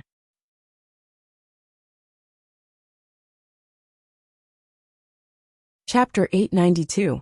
The autumn leaves fell from the mountain, and the whole plain was horrifying. Broken arms and blood were flying everywhere in front of Peach Mountain. Dozens of divine talismans were looming around the altar. The powerhouses were pale and coughing up blood. They all ran away. The confinement of Taoist swords in front of Tang Xiaotang was also cut into finer pieces by the cutting talisman in the air. It was a horrible scene. The hierarch lord, who was covered in blood, stood up from the broken chariot. He did not care about his injuries at all. He yelled and struck out with his left palm. Then several streams of solemn aura attacked Ning Ke's body from afar. The academy believed in taking things for granted. As long as one had reason, one's state of mind would be strong enough. The hierarch used the law of heaven. The human world was still the world of Haotian. His law of heaven was the truth of Haotian. Naturally, it was powerful. Under the solemn aura, Ning Ke suddenly felt the momentum of waving his knife stagnate. The hierarch was seriously injured, but he could still use such a method. He was indeed the master of the divine halls of West Hill. Ning Ke was invincible in the human world. He could not be trapped by the hierarch's law of heaven. He tried to break it with his mind, But it still took him some time. The hierarch shouted, "Set up the array." In this extremely short period of time, over 1,000 divine priests on the front yard of Peach Mountain, no matter how badly injured they were, sat cross-legged on the ground and began to pray to Haotian. As the hierarch shouted, a beam of clear light rose from the front yard of Peach Mountain and touched the sky. The array of the divine hall was suddenly activated and shrank into a circle of light dozens of feet wide. The white stone altar and Ning-Ke were covered in this circle of clear light. Under the guidance and direction of the priests, the tens of thousands of believers on the front lawn also began to pray. Many of the believers were injured, and their prayers sounded more like mournful cries. The prayers of tens of thousands of believers reverberated in Peach Mountain and shot up to the sky. The clear light array shrunk by hundreds of times, and its power increased by hundreds of times. It pressed down on Ning-Ke on the ground. Facing the array of tens of thousands of people, Ning-Ke was under great pressure. He even felt like he was fighting against the whole world. If it were other cultivators, even if they were strong enough to resist the array, they would soon collapse under such mental pressure. But Ning-Ke was different. He had fought against the whole world when he was fleeing for thousands of miles with Sang Sang on his back. He had experience in this aspect. He was cold enough and confident enough. With a slight change of his psyche, he used the Great Spirit to convert all the Haotian's divine power in his body into psyche power. He controlled dozens of divine talismans and fiercely rushed toward the clear light array. The clear light array and the divine talismans finally met. Dozens of white marks appeared in the air in the front yard of Peach Mountain, accompanied by a sharp sound of friction. Dozens of divine talismans could not cut through the clear light tactical array in a short time, and the clear light tactical array could not pass through the terrifying power of the divine talismans and fall on Ning Quebec. At this moment, a temporary peace and balance were formed between the clear light formation and the divine talismans. At the same time, the cuts on the clear light formation finally revealed the traces of the divine talismans. People on the front yard of Peach Mountain looked at the dozens of divine talismans surrounding the altar and in the air. They could not help but shiver. They did not see any loopholes. There were no divine talismans floating in front of the altar, but Ning-Ke had already pulled his iron bow and aimed the iron arrow at that place. The divine halls of West Hill sat in the south facing north. The front yard of Peach Mountain was the only way to go up the mountain. Ning-Ke stood in front of the altar and aimed his iron bow at the north. What did he want to do? It would take a long time to describe the battle, but in fact, from the moment the divine hall of light sent Haotian's divine power into Ning-Ke's body, to the moment he shot the hierarch and defeated all the powerful enemies, to the moment the divine talismans shocked the Peach Mountain, and the clear light array covered everything, it all happened in a flash. Many people died before they knew what happened. The prayers of tens of thousands of believers and thousands of divine priests and deacons were still echoing in the front yard of Peach Mountain. It was dead silent around the altar. Other than the sound of the talismans cutting the clear light array, nothing else could be heard. The powerhouses of the cultivation world retreated to a distance. They looked at Ning-Ke standing in front of the altar and the iron bow in his hand. They were shocked and speechless. No one tried to stop him. They could only wait. Talisman Taoism was undoubtedly the most powerful weapon in the cultivation world. For a divine talisman master, it did not make much difference whether he was fighting one enemy or 10. But talisman Taoism had its flaws. No matter how powerful the divine talisman was, it was still limited by distance. Moreover, the talisman spirit could not last forever. As time passed, it would eventually dissipate into nature. Even though they were suffering from Ning-Ke's arrows, the national master of the Golden Tribe and Qi Nian were the top figures in the cultivation world. They quickly figured out what was the most important thing to do at this moment. They retreated to a distance away from the attack range of the talismans and waited for the divine talismans in front of the altar and Ning-Ke's Haotian's divine power to dissipate. As for the primordial 13 arrows, they could only pray that Ning-Ke did not bring too many iron arrows, or that he would not choose them as his next target. There was no other way. After a short silence, an old and angry voice rang out. The second successor of the South Sea, the old divine priest, pointed at the sacred sedan of judgment with his bloodied hand and shouted, "Yi Hongyu, how dare you collude with the Academy?" Previously, when the South Sea challenged the West Hill Divine Palace, Yi Hongyu had killed one of their people. Even this old divine priest, who had an extremely high cultivation state, had lost his finger to her unbelievable methods. He was blaming Yi Hongyu now, not because of the previous grudge, but because of it. At this moment, only he would pay attention to what Yi Hongyu was doing. Only then did he realize that when all the powerhouses were risking their lives to attack Ning Ke, the sacred sedan of judgment did not move. Yi Hongyu did not attack at all. Now that Ning Ke's talismans were floating around the altar, all the powerhouses were forced to retreat, but the sacred sedan of judgment still did not move. Yi Hongyu was still sitting quietly in the sacred sedan. She was not attacked by the talismans. Ning Ke did not even look at her. Other than colluding with the Academy, what other explanation could there be? Only Ning Ke and Yi Hongyu could explain all this. Ning Ke did not attack her not only because he did not want to, but also because it was part of the Academy's plan. Naturally, he would not explain to the West Hill Divine Palace. Yi Hongyu did not give any explanation. She just looked at a spot with mixed emotions. She was looking at that spot when the powerhouses were attacking Ning Quebec. She was still looking at that spot when Ning Ke used dozens of terrifying divine talismans. She did not fight or dodge. She just looked at that spot without blinking. She looked at the top of the stone steps behind the altar, at the spot where the giant sedan had been. The giant sedan had been broken, and the mysterious hierarch lord had finally shown himself in front of everyone. It was a wretched, skinny, dark and short old Taoist priest. The West Hill hierarch lord's true body looked like this. If it had been any other day, it would definitely have shocked the cultivation world. However, today was the right to light, and life and death were at stake. Who would notice this? Even if they did notice it, who would keep watching when it was a matter of life and death? Yi Hongyu kept looking at the hierarch, as if to her, this matter was more important than life and death. Ning Ke did not know that she had been looking behind him. This part of the Academy's plan was made by Third Sister. He did not even know the reason. He was thinking about something else. Many things that had happened to him had shocked and confused the powerhouses in the front yard. For example, when did he surpass the threshold of the 5 states? Why did he have Tianqi? Why did he not die after enduring so much Haotian's divine power? It was all because he was himself.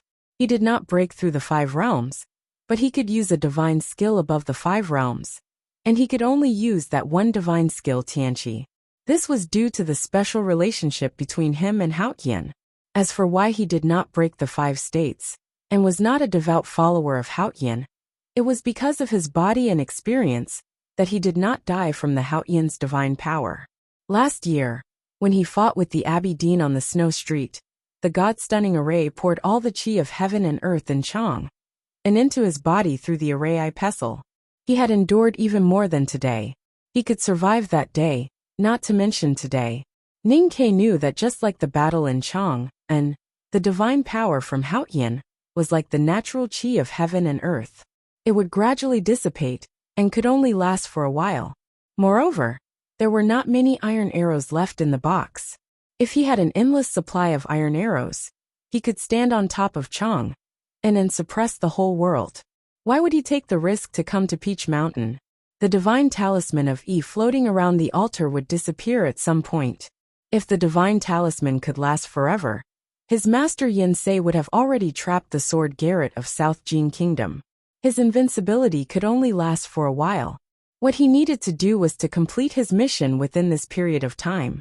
He looked back at Peach Mountain and the Divine Hall of Light. As he moved, the powerhouses in the front yard suddenly remembered that Lu Bai's sword had entered the Divine Hall of Light. If there was a battle there, it would be the most terrifying one, because it was a battle between the human world and Haotian. In the Divine Hall of Light, Sang Sang raised her right hand and plucked the dark iron arrow from the air. It was as if the iron arrow had been quietly hanging by her hand, waiting for her to pluck it. Her hand could pluck the stars and cover the moon, let alone an arrow. The iron arrow became dim between her tender white fingers. She threw the iron arrow to the ground and looked at Lu Bai. Lu Bai held the hilt of his sword and looked at her.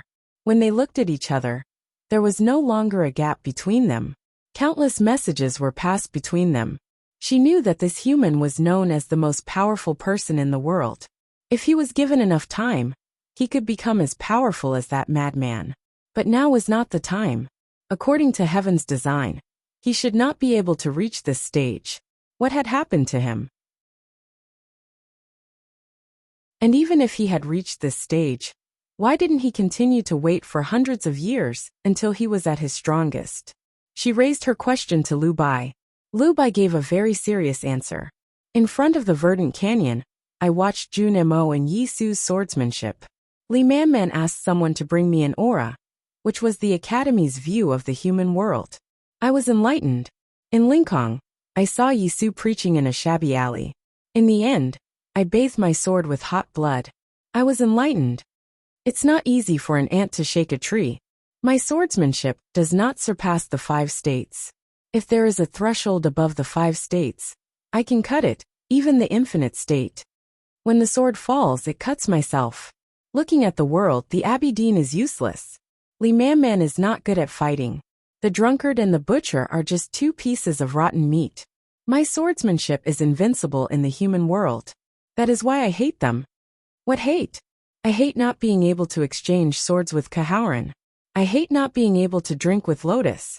I hate not being able to be born 1,000 years ago and fight against the light in the wilderness. I hate not being able to be in the same generation as the headmaster. My predecessor has already passed away, and the latter has yet to arrive. I want to draw my sword and challenge the heavens.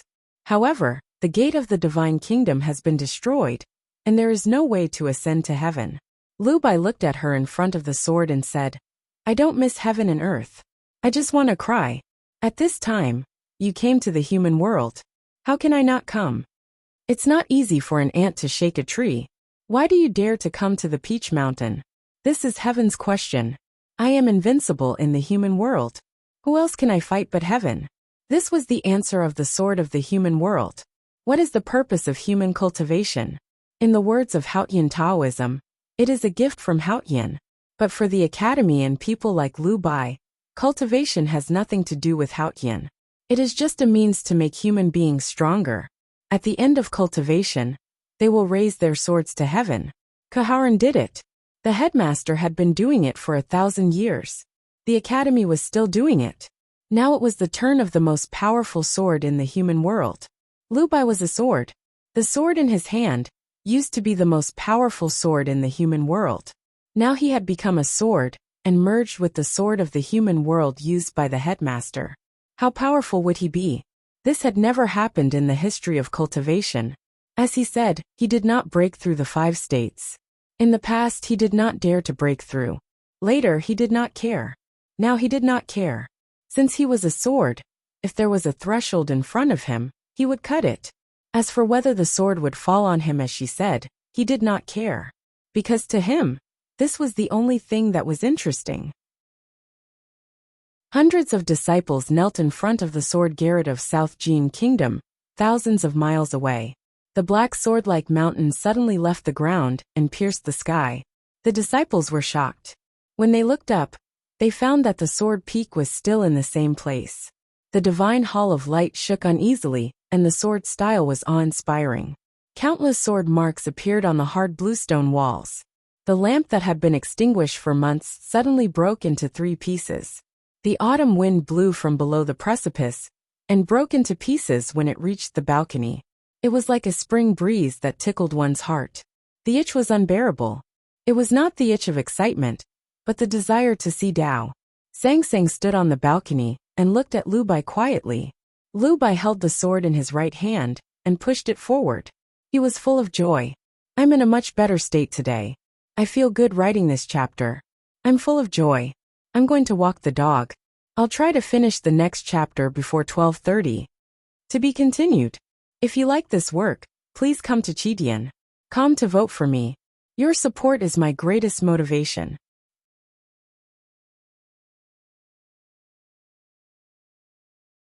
Chapter 893. The edge of the sword went in another inch. Lu Bai's sword was 2 inches into Song Song's world. In front of Haotian, a short distance was the end of the world. This meant that his sword had already traveled tens of thousands of miles. Lu Bai was not the first person in the human world to challenge Haotian, but he was the one closest to Haotian. It was not because he was stronger than Kohaoran or the headmaster, but because Haotian was in the human world. Heaven and man should be separated forever, but there must be a big barrier between them. In this battle in the Divine Hall of Light, it was the invisible barrier. That was Song Song's small world.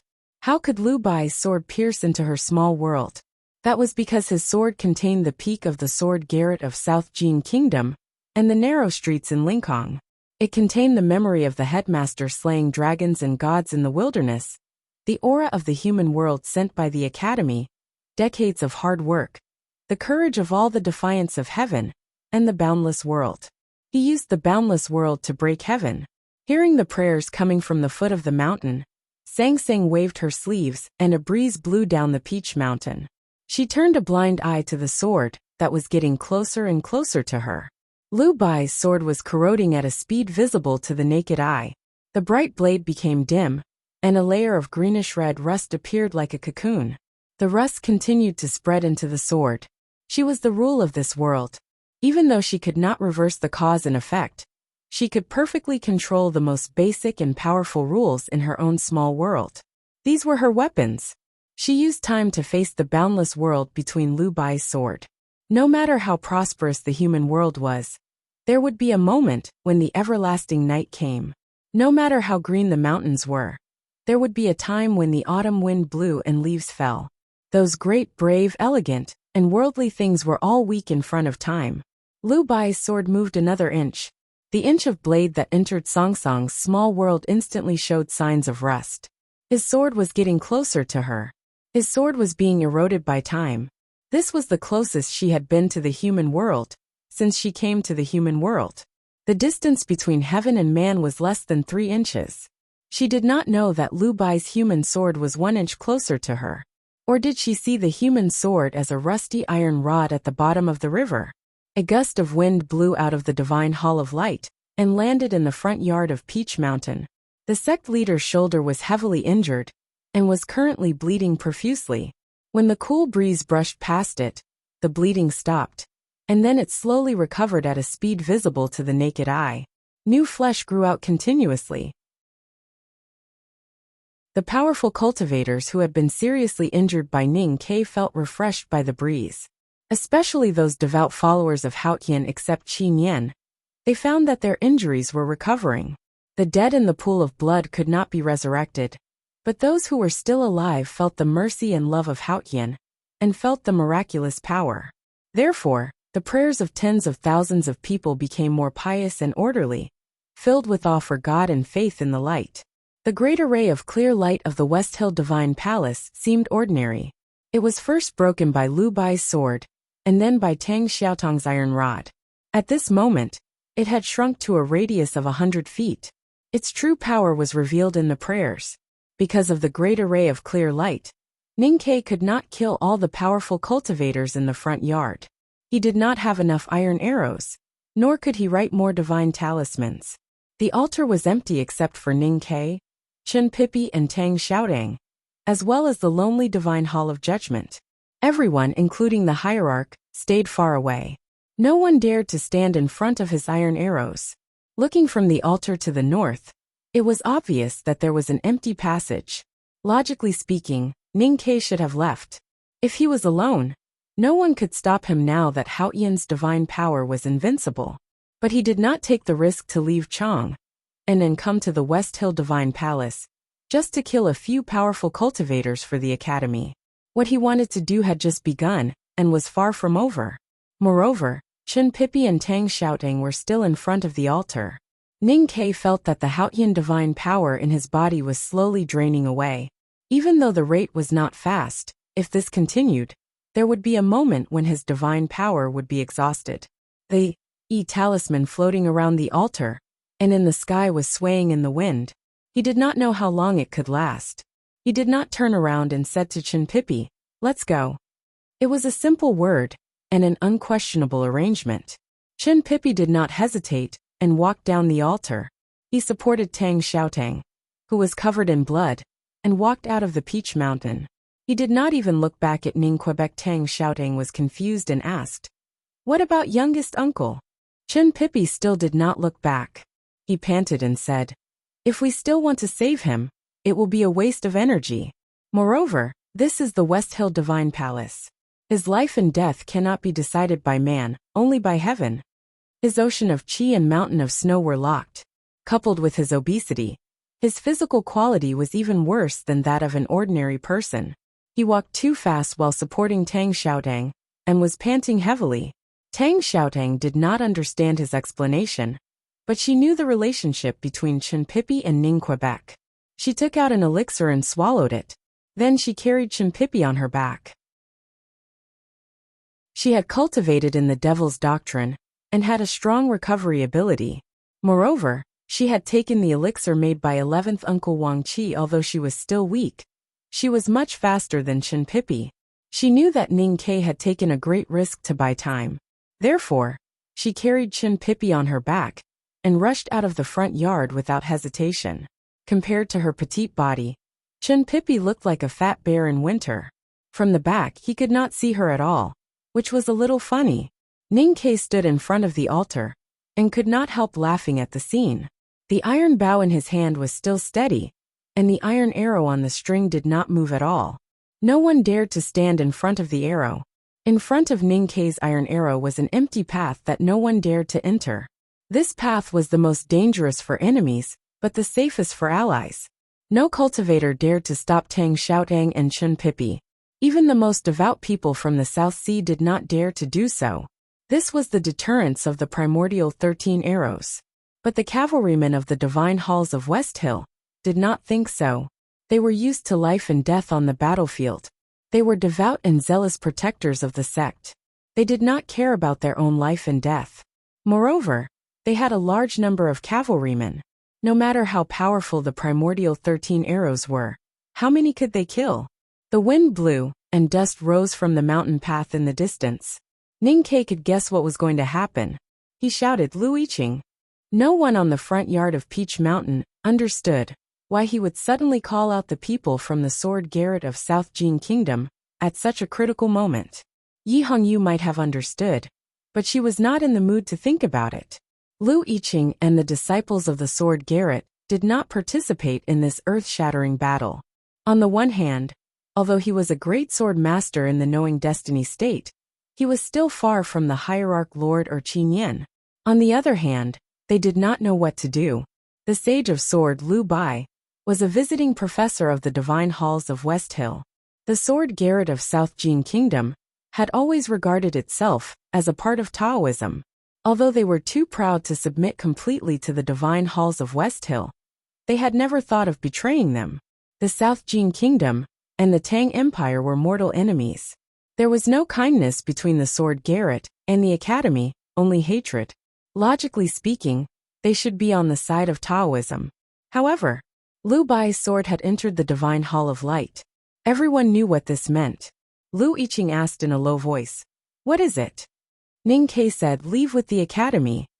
The disciples of the Sword Garret did not know what to do.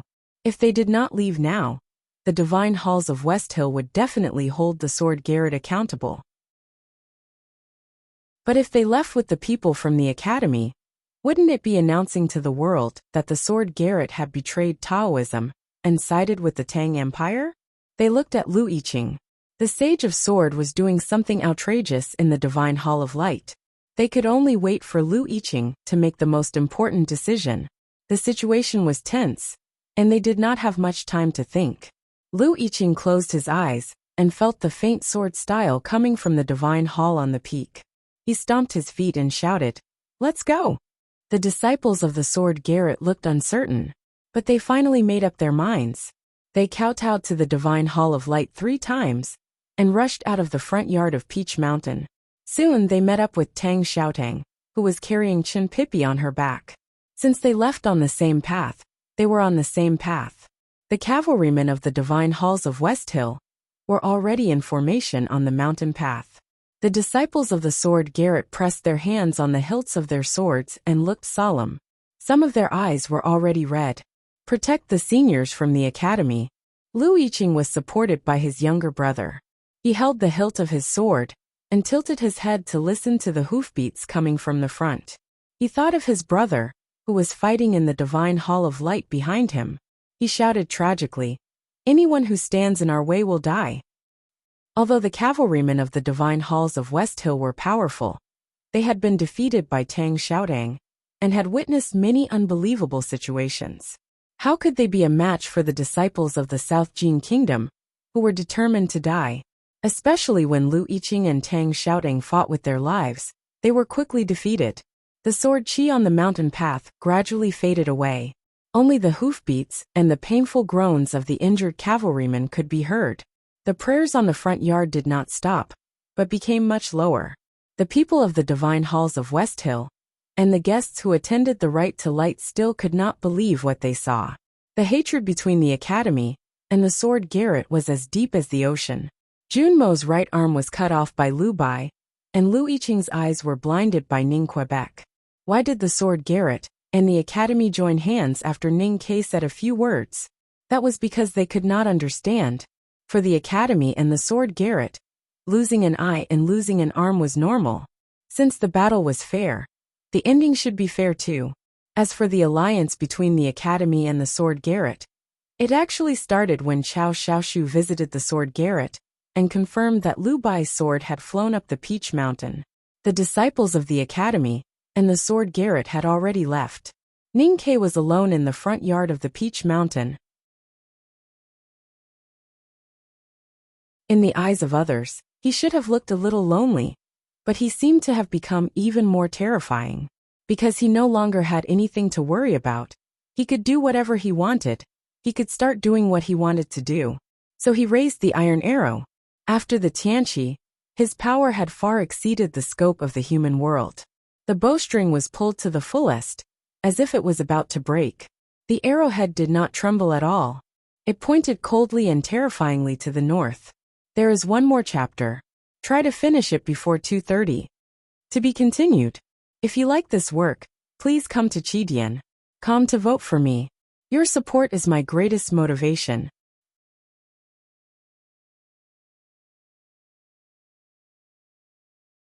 Chapter 894. What was the most famous and terrifying weapon in the cultivation world? It was not the headmaster's cudgel, Koharan's sword, the chief preaching monk's iron staff, or the abbey dean's psyche. It was a bow and arrow. In the eyes of future generations, the primordial 13 arrows was undoubtedly a milestone weapon.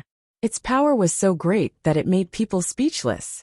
It was a pity that only the Academy and the Tang Empire could create such a weapon, and only Ning Ke, a freak who cultivated both Taoism and talisman, could use such a weapon. The primordial 13 arrows ignored space, and even seemed to break free from the shackles of time. The iron arrow was made of the toughest material in the world. How powerful would it be when it was fully released? When Ning Ke was in the see-through state, he could cripple Long Qing with one arrow. When he was in the knowing destiny state, he could make all the powerhouses in the Lank Temple flee. Today he had entered the Tianqi state and killed more than 10 powerhouses from the divine halls of West Hill with one arrow. He had even driven the hierarch Lord crazy. No one could completely avoid the primordial 13 arrows in the Tianqi state. Other than the chief preaching monk of Xiankong Temple, no one could. At least not the people in front of Peach Mountain. Looking at the bow in Ning Ke's hand, and the dark iron arrow, the people on the front yard of Peach Mountain felt a chill run down their spines. Some even felt weak in the knees. They could not imagine what they would do if the arrow was aimed at them, or even if it was aimed at them. They had never thought that they would face the threat of such a terrifying iron arrow at such a close distance. But in fact, it was also a kind of luck. The real power of the primordial 13 arrows came from its silence and unpredictability. Because it could fly through the air with talisman intent, there was no such thing as range. Therefore, distance was not a concern. In fact, the farther away the better. Everything was relative. There was no such thing as a perfect weapon in this world. The primordial 13 arrows also had a flaw. Or rather, The flaw lay in Ning Ke, who held the bow. The farther the distance, the more powerful the primordial 13 arrows would be. But the problem was that if the distance was too far, beyond the limits of human vision, he would not be able to aim at the target. Xiaoho's tall and burly body would become the tiniest dot from thousands of miles away. No human could see him with the naked eye, not even the headmaster. Back in Tianqi Mountain, Ning Ke was able to shoot Long Qing from more than 10 miles away with his psyche power instead of his eyes. Long Qing's misfortune was that he had just seen through the confinement made of firewood and was about to enter the knowing destiny state. He was as bright as the sun in Ning Ke's sense of perception.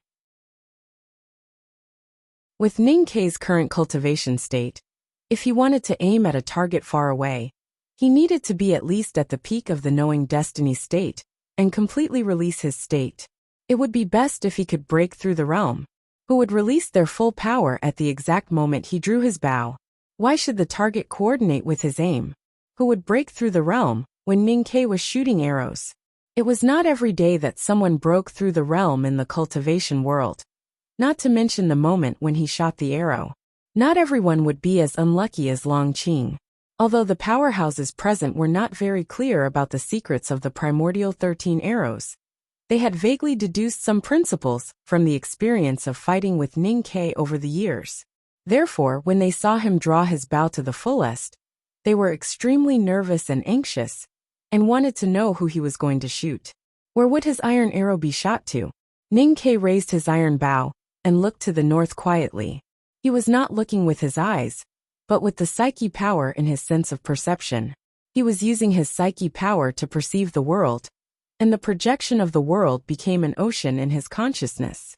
This ocean was the entire human world. There were a few light spots in the ocean. There was a thick and bright light spot in the extreme west, and the light spot in the northeast was even bigger and brighter. Only by looking closely could one find that there were actually 3 light spots there. There were also light spots around him, especially the unfathomable sea of light behind him. Ning Ke was now in the Tianqi state. Excluding some cultivators who might be breaking through the realm, these light spots that he could sense belonged to the powerhouses. The brighter the light spot, the higher the state of that person was. The unfathomable sea of light behind him was, of course, her. She was so bright that she had completely covered Lu Bai's aura. The thick and bright light spot in the extreme northwest was, of course, the chief preaching monk of Xiankong Temple. The 3 light spots in the northeast were, of course, the eldest brother, the drunkard, and the butcher. All the powerhouses were in his eyes. At this moment, he seemed to have become the high-end version of the re-hand scroll of the Tomes of Arcane. This was unreasonable, because he was not in Tomes of Arcane, but a human being. There was no reason for the human world to become the ocean in his consciousness. Many years ago, on the journey from the city of Wei to Chang, and Liu Qingchen, the guide of Ning Ke's cultivation, had a conversation with him. During that conversation, Ning Ke said that when he was meditating in his dream, he once felt a sea. At that time, Liu Qingchen thought that was just a dream, and that he had no potential for cultivation.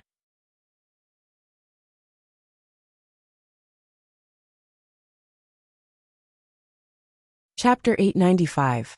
There were 4 pig trotters on the chopping board. The trotters had been de-haired and watered.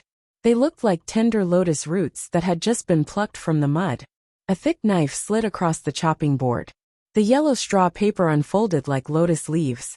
The 4 trotters fell into the paper and rolled up. The butcher handed the wrapped trotters to the waiting lad without saying anything. Li Guangdi took out some copper coins and placed them on the table outside the butcher's shop.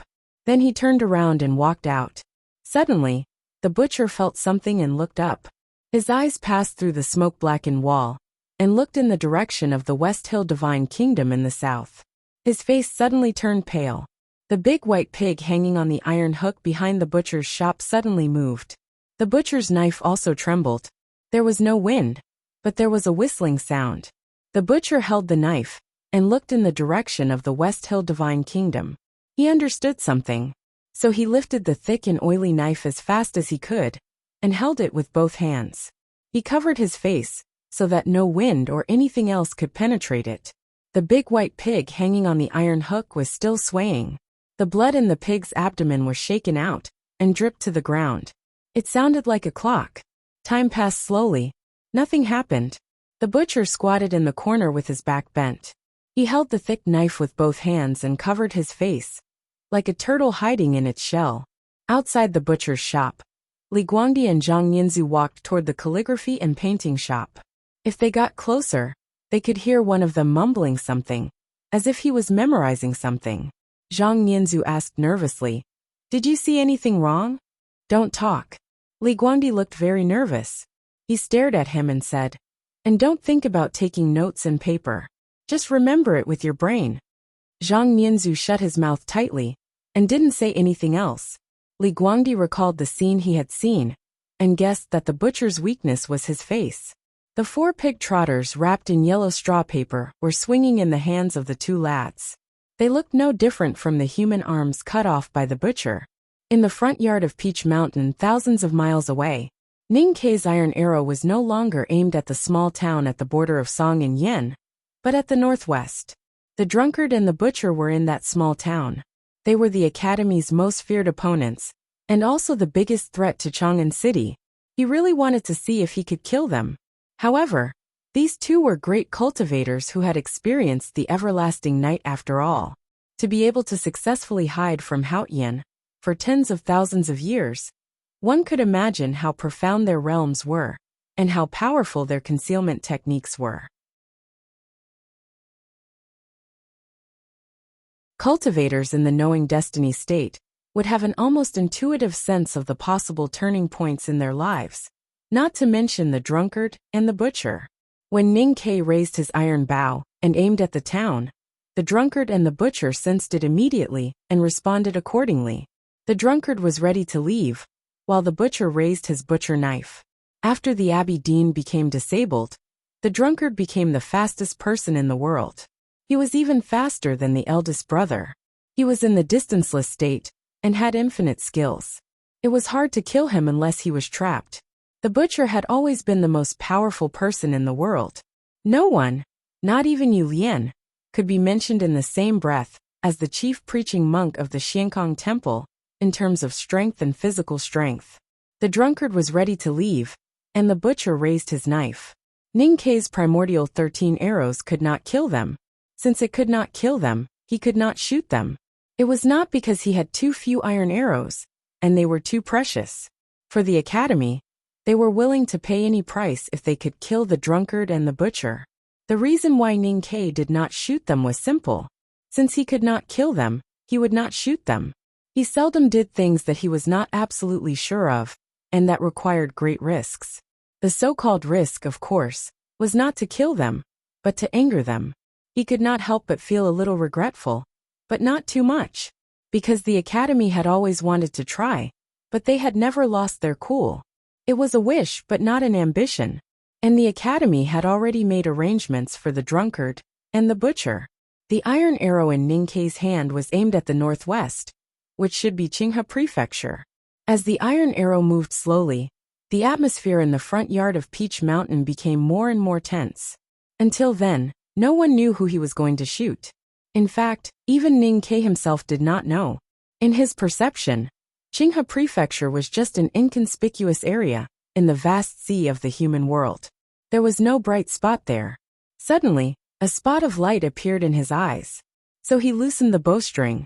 Junemo and Muyu stood by the Fuchin River, looking at the magnificent gardens across the river.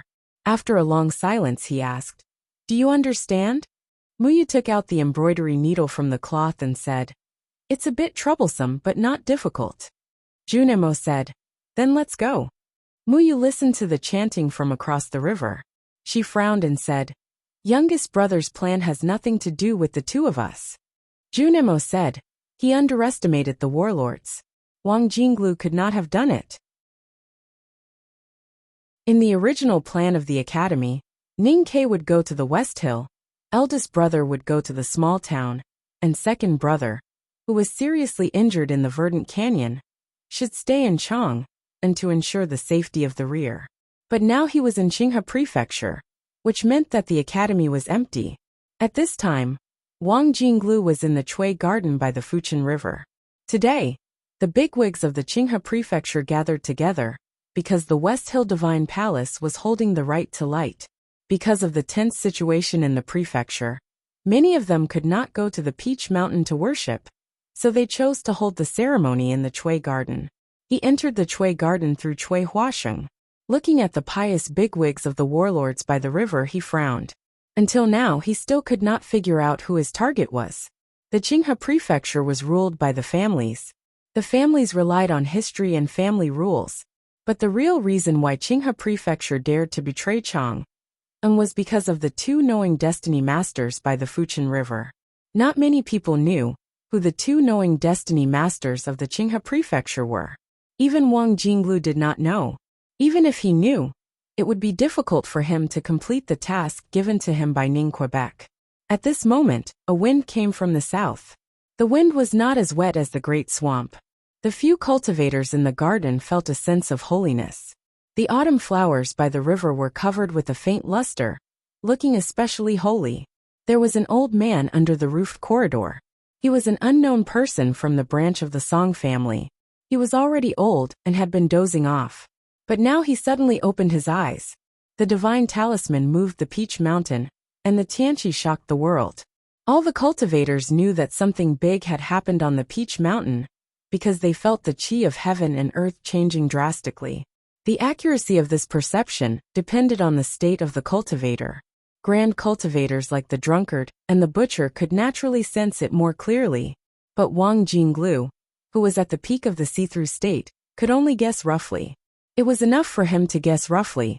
According to the agreement between them, as soon as he sensed this, it would be the time to act. Wang Jinglu had been watching all the movements in the field. Looking at this scene, his heart skipped a beat. He knew that he had finally found one. But how could he force the opponent to release all of his state? He was known to be invincible among those below the knowing destiny state. But just as Chen Pippi had said, he was invincible among those below the knowing destiny state. A cultivator in the knowing destiny state did not have to release all of his state when facing him. At this moment, a man wearing a bamboo hat and a walking stick and a woman dressed in red appeared by the stream of the Chui Garden on the banks of the Fuqian River. No one could clearly see how they had appeared. Urgent alarms sounded in the Chui Garden. The sound of scabbards colliding could be heard everywhere. An ancient array was slowly released from the pond in the garden. The old man of the Song family slowly raised his head and looked at the man and woman by the stream. Junemo did not look at the old man of the Song family. Although he knew that the old man was one of the knowing destiny state that his younger brother was looking for, he was not the one he was looking for. The one he was looking for was even more powerful. The Chui family of Ruyang was the head of the 7 families in Qinghe County. The Chui Garden was their property. The head of the family, Chui Shi, was naturally the one with the highest status. But today in the Chui Garden he could only stand. Because Elder Chui was sitting, he as his son could only stand. Elder Chui had once been a grand secretary in Chang, and then a prime minister. When he retired, he was given the title of grand tutor. That was why he sat in the grand tutor's chair and drank grand secretary's tea. Looking at the man and woman by the stream, Elder Chui slowly put down the tea in his hand. His face revealed a complicated expression. There was some confusion, some fear, and some mockery. Seeing the man's empty sleeves, he knew the man's identity.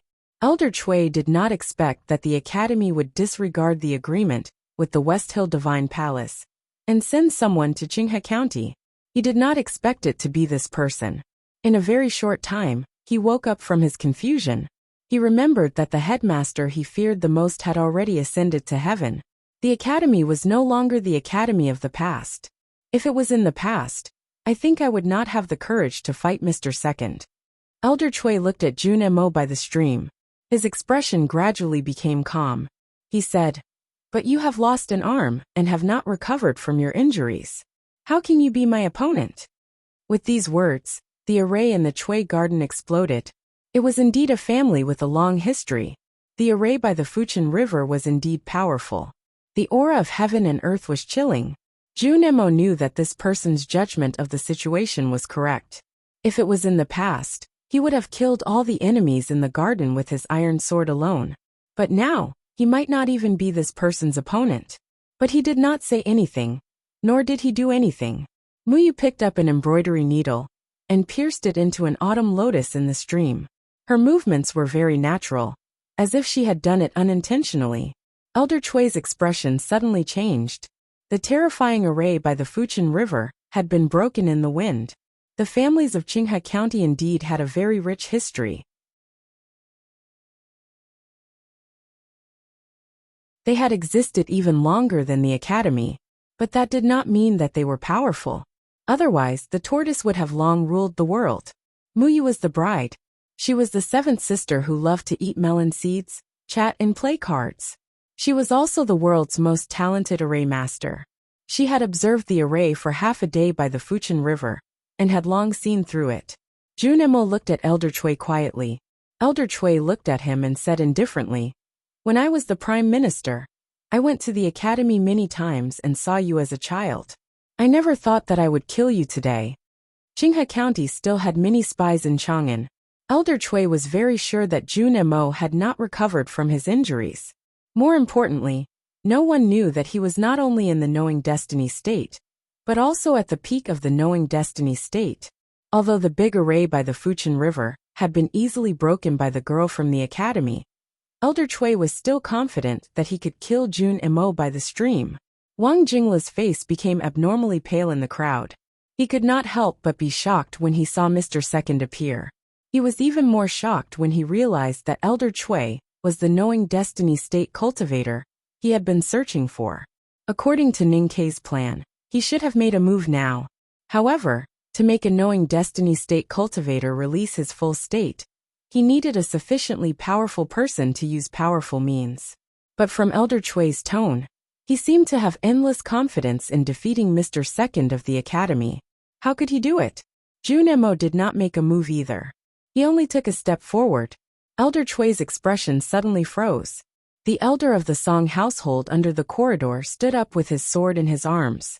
Although everyone knew that Junemo had lost an arm, and his state was not what it used to be, he was still Junemo. Qinghe County was very close to the verdant canyon.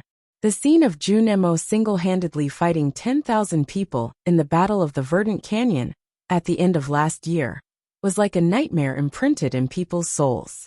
No one dared to underestimate Junemo. Even if Lu Bai were to fight Junemo now, he would definitely treat him as his most powerful enemy. Elder Chui's aura suddenly rose to the peak of the knowing destiny state. He looked at Junemo and said with a smile, "Are you surprised?" Junemo looked at him and said, "I am surprised by your stupidity." The wind suddenly blew. The Fuchin River was chaotic. The stream in the Chui garden was boiling, and the autumn lotus floated like a dead fish. An arrow came from the south. Elder Chui's face suddenly paled, and then it collapsed. He became hundreds of pieces of flesh and blood, scattered all over the Chui garden. Because of the academy, Elder Chui had kept a low profile his entire life, keeping his cultivation state a secret until he was 100 years old.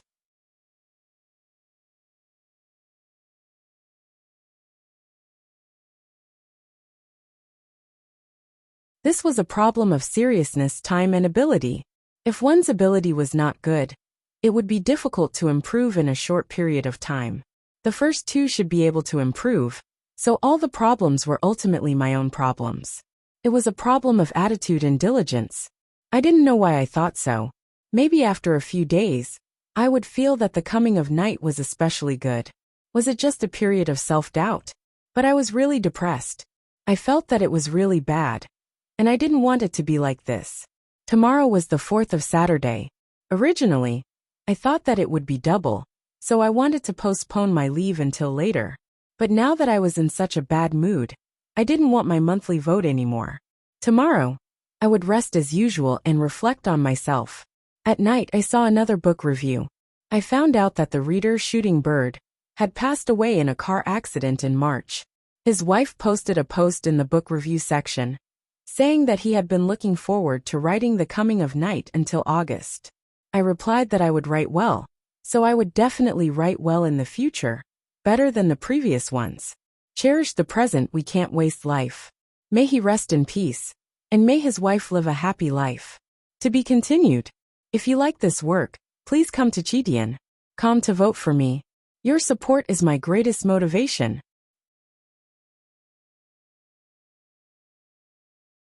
Chapter 896. The Song family elder felt a chill in his chest. He looked at his flying sword stuck in the ground, and saw the blood flowing down the blade. His heart grew cold.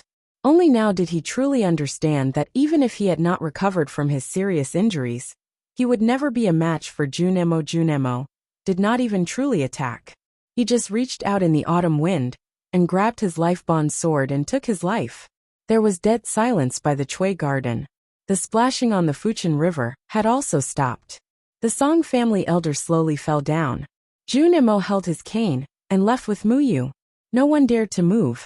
Wang Jinglu had been standing in the crowd, and did not have a chance to make a move. He looked at the blood and flesh splattered around the historical armchair, and thought of Elder Chui, who had turned into a resentful spirit. He then realized that Ning Kei's arrow was like that. He looked at the Song family elder lying in a pool of blood, and the flying sword in his chest. He then realized that Mr. Second's sword was like that. It was not until a long time after Junemo and Muyu had left the Chui garden that the people in the garden woke up from their extreme fear and shock. There were cries and angry roars everywhere. To Qinghe County, the warlords were everything. The Chui family of Ruyang was the people's spirit. Elder Chui's position here was like that of the headmaster of the academy.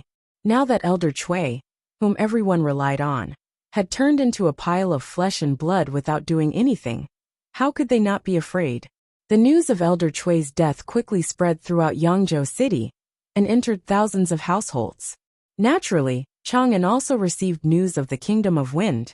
The Tang Imperial Court reacted very quickly. On that night, the Ministry of Works urgently transferred craftsmen from the 3 counties in the south and south, as well as soldiers from the neighboring states, to the north of the Verdant Canyon. Countless enemies were buried in the Verdant Canyon during the war last autumn.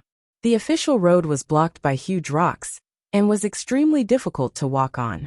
The Imperial Court had spent more than half a year clearing a small path. However, with the arrival of tens of thousands of craftsmen and soldiers, the clearing speed suddenly increased. Based on the current speed, it would only take a few months at most for Chang and to complete the initial cleanup and restoration work.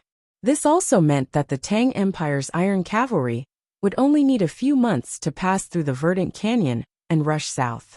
Like an iron current, they would directly drown Qinghe Prefecture. The nobles and people in Qinghe Prefecture did not know what was happening in the north of the Verdant Canyon, but they knew very well what old Master Chui's death meant to them.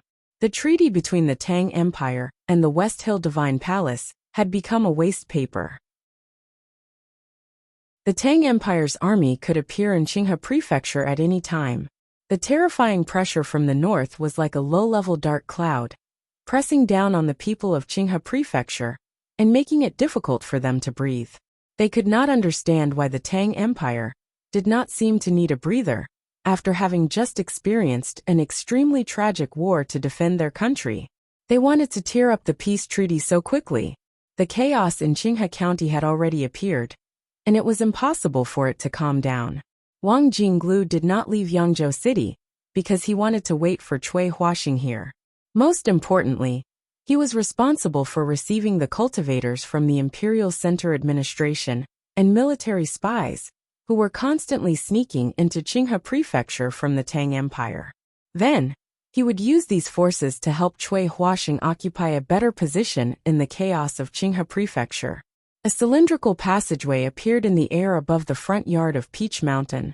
After images of turbulence lingered in this passageway, making the passageway even clearer. This was the trace left by the iron arrow, which was also the path of the arrow. Ning Kei stood in front of the altar, holding the bow in his left hand, and holding the arrow with his right hand. He was still in the posture of the moment when he released the bowstring, as stable as a wooden statue. The prayers had stopped. The tens of thousands of people in the front yard looked at him nervously. No one spoke, as if they had also become wooden statues. No one knew where Ning Kei's iron arrow had gone, but they knew that someone had definitely died. They did not see the real ending, but they already knew the ending, which made them extremely terrified. Ning Ke put the iron bow back on his shoulder and looked back at the divine hall of light on the top of Peach Mountain in silence. If the Haotian's divine power in his body dissipated, the divine talisman around the altar would also return to heaven and earth. Then he would definitely die under the siege of those powerful cultivators. But he did not think about this. At this time, he had already completed the first half of the Academy's plan. His attention was now on the divine hall of light.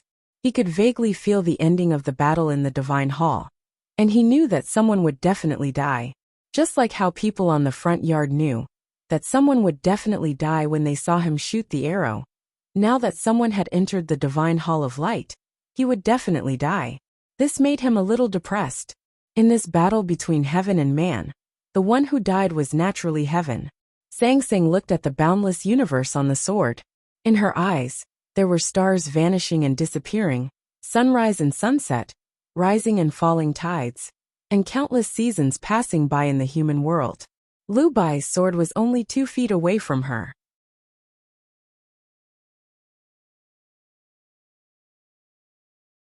The rust on the sword was getting more and more severe, and its surface appeared to be an ominous gray color, which meant that the sword had completely rusted and was beginning to be weathered. The closer an object was to her body, the faster time flowed in the area where it was located, and the more severe the damage would be. Even a sword that could withstand countless years of wind and rain could not withstand it. It was already very unimaginable that Lu Bai's sword could enter her small world and be so close to her. Common cultivation theories could not even explain it. His sword was the sword of the human world, with the spirit of the sword Garrett, and the mortal world. But after all, it was not the human world itself. In the end, it still could not resist the passage of time. The rust seemed to be covered with white frost. Suddenly, it cracked, and then turned into green smoke and disappeared. The sword was destroyed, but the person was still there. His was the real sword. Lu Bai's eyes were unprecedentedly bright, even brighter than when he sensed the surging yellow river, when he first entered the awareness state, and even brighter than when he comprehended the sword style of the great river on the cliff by the river. The moment he drew his sword, he knew that he could not win, but he did not give up. As he said, this was already his last interest in the human world. He wanted to see how close he could get to the sky, and whether he could touch the sky, or even use his sword to draw a mark in the sky that only belonged to him. Lu Bai's hand reached into Song Song's small world. His hand was very slender, and his fingers were slender. It was the hand that was most suitable to hold a sword in the human world. Every time he held the hilt of the sword seemed to be connected to his hand and could not be separated. At this moment, he did not hold the sword in his hand. His hand was the sharpest blade. He reached out to Song Song's face, as if he wanted to pass through the black hair on her cheek. His hand was getting closer and closer to her face. His fingernails gradually turned gray, and his skin gradually lost its elasticity. It became dry and wrinkled, and his sleeves quietly turned into ashes. Lu Bai continued forward. The mark of time moved up his forearm. The skin on his arm began to loosen, and like a dying old man, it was about to lose the luster of life. He continued forward. With the state of disdain for the human world, he fought the most silent and terrifying battle against the merciless time. It seemed that he had walked for tens of thousands of years, or maybe he had really walked for tens of thousands of years. After a long time, Lu Bai finally reached Sang Sang and walked into her small world. So she was only a foot away from him. Regrettably, he was too weak to lift his hand and make the last stab. His white hair draped over his shoulders and withered like the grass covered with frost. The wrinkles on his face were as deep as the bluestone slabs in the east of Lincoln. He had become an old man who was about to die. Sang Sang said, "You have lost." Lu Bai said in an old and tired voice, "You have lost." Sang Sang frowned slightly, not understanding what he meant. "I have left a sword in the human world. I hope that sword will not disappoint the human world." Lu Bai looked at her and said with a smile, "But it has nothing to do with the outcome of this battle." Sang Sang said, "How can you defeat me now?" Lu Bai took a few breaths and slowly raised his withered arm with difficulty. He touched between her eyebrows with the tip of his finger. It was not lethal, but more like a touch. In this world, there was no such thing as a man conquering the heavens. In fact, it had never happened before in the history that could be seen. However, for countless years many people had fought for it. They wanted to win and show Haotian the power of the human world. But most of the time, they just wanted to prove to themselves and the human world that as long as you were willing to work hard, you could achieve what you wanted. Lu Bai was invincible in the human world. He came to Peach Mountain, entered the divine hall of light, and challenged heaven to a battle. He did not think he could win, but he wanted to prove something. At the moment before his death, he finally touched the high and cold sky. He had fulfilled his wish, and he saw his own great way. Sang Sang looked at the skinny arm in front of her and remained silent. Lu Bai's body was like a dried-up riverbed, turning into countless pieces of dry soil. He collapsed and fell to the ground with a rustling sound, turning into a pile of dust. No one could be truly immortal, and no one could truly live for thousands of years. Even the strongest city wall would turn into sand, and even the strongest river would dry up one day. But no one could deny, not even heaven, that the city wall had once stood tall in the human world, and that the yellow river had once flowed for thousands of miles. In the air in front of Sang Sang, a sword suddenly appeared. The sword was full of ancient qi, but there was no vitality in it. It fell to the ground with a crisp sound. The sword in Lu Bai's hand had already turned into ashes. His body had also turned into ashes. However, the sword was still there. It was as shiny as new and was not damaged at all. It was like the world after the calamity, as if it was foretelling something.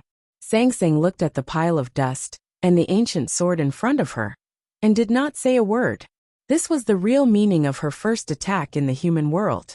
It seemed to be an understatement, but it turned the most powerful cultivator in the human world into dust. But her face was a little pale, not knowing whether it was because she was injured or because of other reasons. I haven't slept for more than 30 hours. After updating, I'll go eat.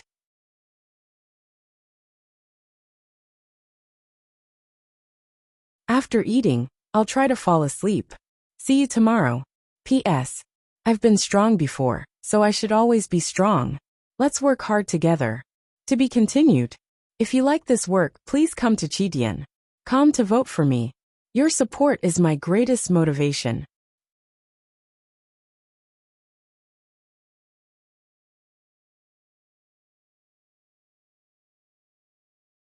Chapter 897. A gust of wind blew in the divine hall of light. The wind was gentle, like a pair of invisible hands, picking up the ashes on the ground and slowly walking out of the divine hall. Sang Sang walked with the ashes and left the balcony. She slowly walked to the cliff yard outside the divine hall, and looked down at the snow-like ashes falling from the sky. The front yard of Peach Mountain was in chaos. The offerings for the right to light had disappeared.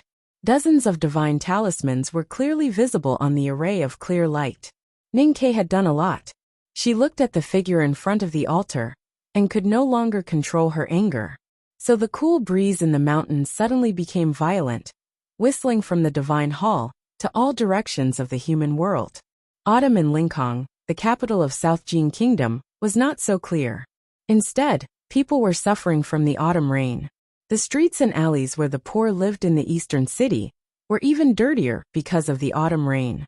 The dirty water over the broken bricks gave off an unpleasant smell, even worse than the toilet under the curtain. Suddenly, a breeze came from the south and howled through the alleys, sweeping away the unpleasant smell. Yi Su was checking the abandoned waterways with a dozen students, making arrangements for the renovation and maintenance after winter. He looked back in the direction of the West Hill Divine Kingdom and sensed something. He looked at the gentle breeze lingering in the streets and said emotionally, "You really saw it." He said this to his old friend, who had left the human world. Before Lu Bai left Linkhong, Yi Su had hoped that Lu Bai could see the Great Way. Lu Bai saw it, so he was very happy. Autumn in Fuchin River was so charming. The autumn trees by the bank were changing colors, reflecting in the clear water. It was as if the water was dazzling. Jun Mo and Muyu walked out of the Chui garden, and suddenly felt the wind was getting stronger. He walked to the bank and looked at the broken reflections. After a long silence, he said, "I'm going on a long journey." He felt that Lu Bai had left the human world. So did Muyu.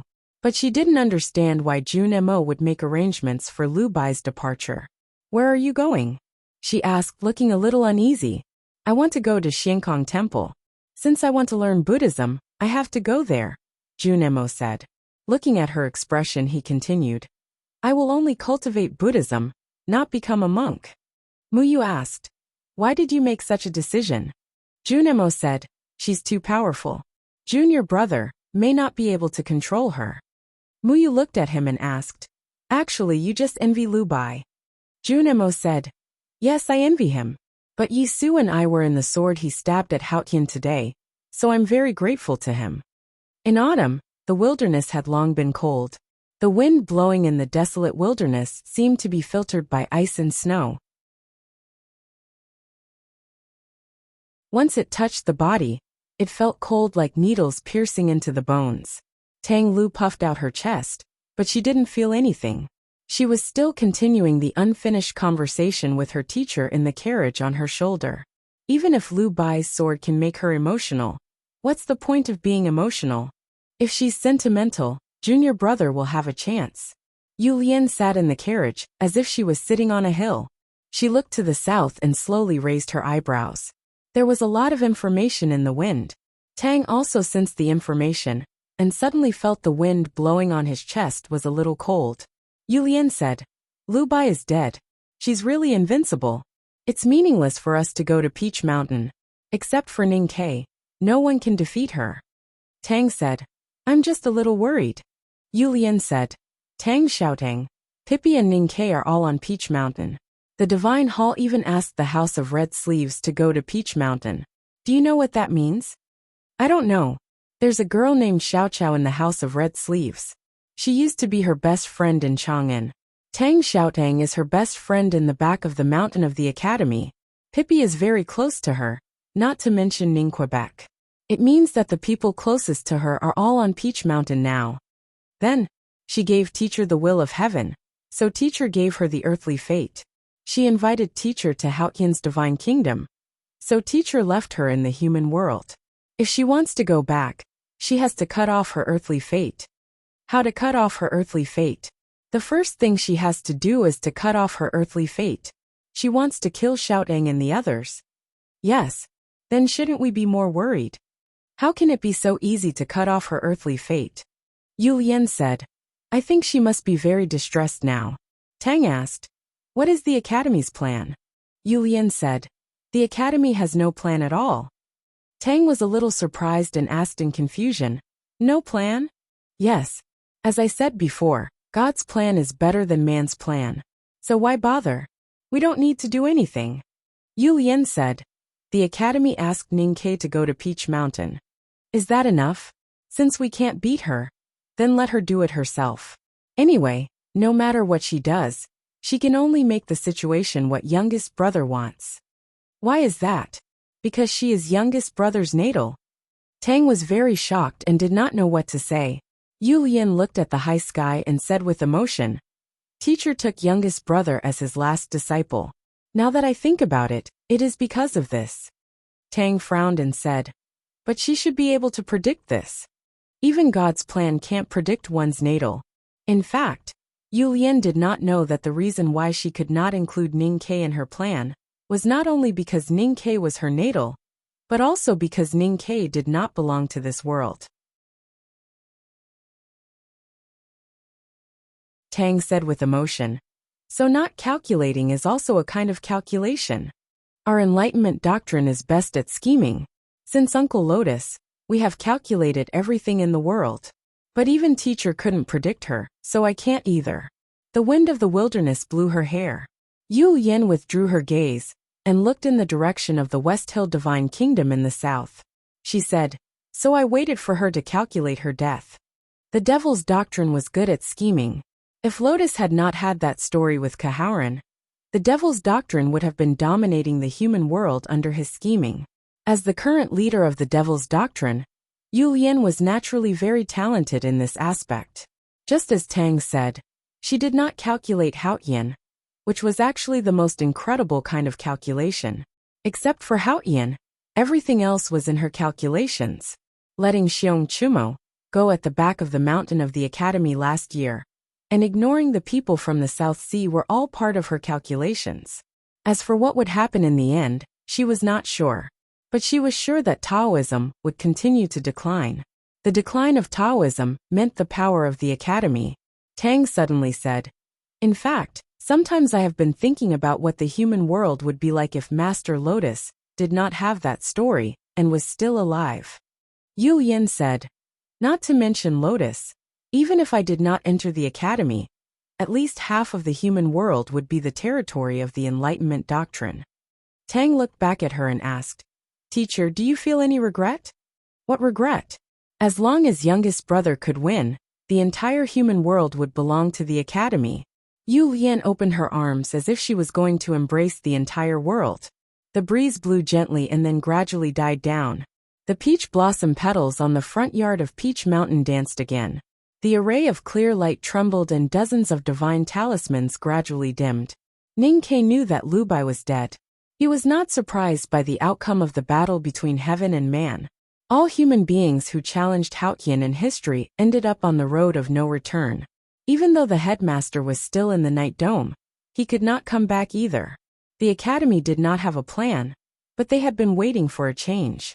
The change was not Lu Bai's sword that represented the human world, but the subsequent change brought by the sword. All the process was to serve one purpose: to re-establish the natal connection between Ning Ke and her. Only in this way could the human world retain the last chance of winning. Lu Bai's sword went to Peach Mountain. The hierarch had Tianqi. The change that the academy had been waiting for finally came. Her Haotian's divine power entered his body. It did not mean victory, but he was sure that the connection had been re-established. That was why he was calm. She was furious.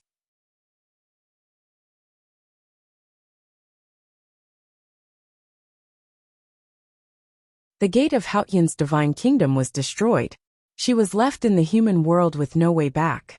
From the moment she woke up, the first thing she did was to completely cut off the connection between her and Ning Quebec. That was why Ning Ke could not feel her presence in Chang'an. However, she did not expect that the Peach Mountain today was like the Yanming Lake several years ago. She had re-established that connection with him. She stood in front of the divine hall of light, but she could feel everything about him at the foot of the mountain. He was sad because of Lu Bai's departure, so she was sad too. He was happy because he could feel her, so she was happy too. She was sad for his sorrow, happy for his happiness, and angry for his anger. She became angrier and angrier. She was the great Haotian, and he was a lowly human being. How could she become his natal? It was the dirtiest blasphemy for her to feel his every emotion. However, anger should not be an emotion that Haotian should have. It meant that she was becoming more and more human, and that she was being affected by him. So she became angrier and angrier. It was not until now that she realized that Chun Pippi could escape from the Peach Mountain and not be burned to death by her divine flame. It was because of herself. Many years ago, Ning Ke had said something to her. "I've mentioned the academy student called Chun Pippi to you. Remember him for me. I owe this guy my life. Remind me to find a way to return it to him at the right time and place." She had always remembered this. That was why she wanted to kill Chun Pippi and cut off her bond with him. However, no matter how she calculated, Chun Pippi would still be alive.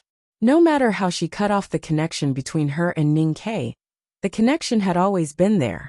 She was always his natal. This fact had never changed. She wanted to cut off her bond with him, but she could not.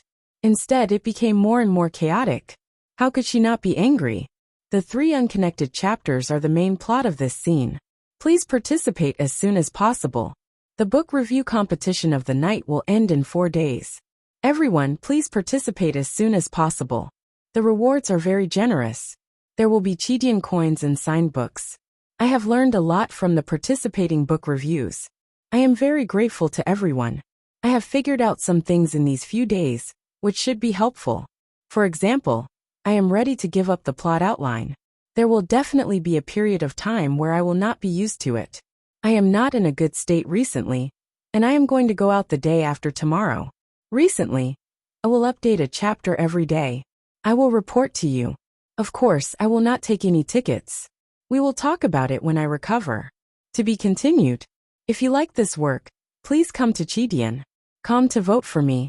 Your support is my biggest motivation.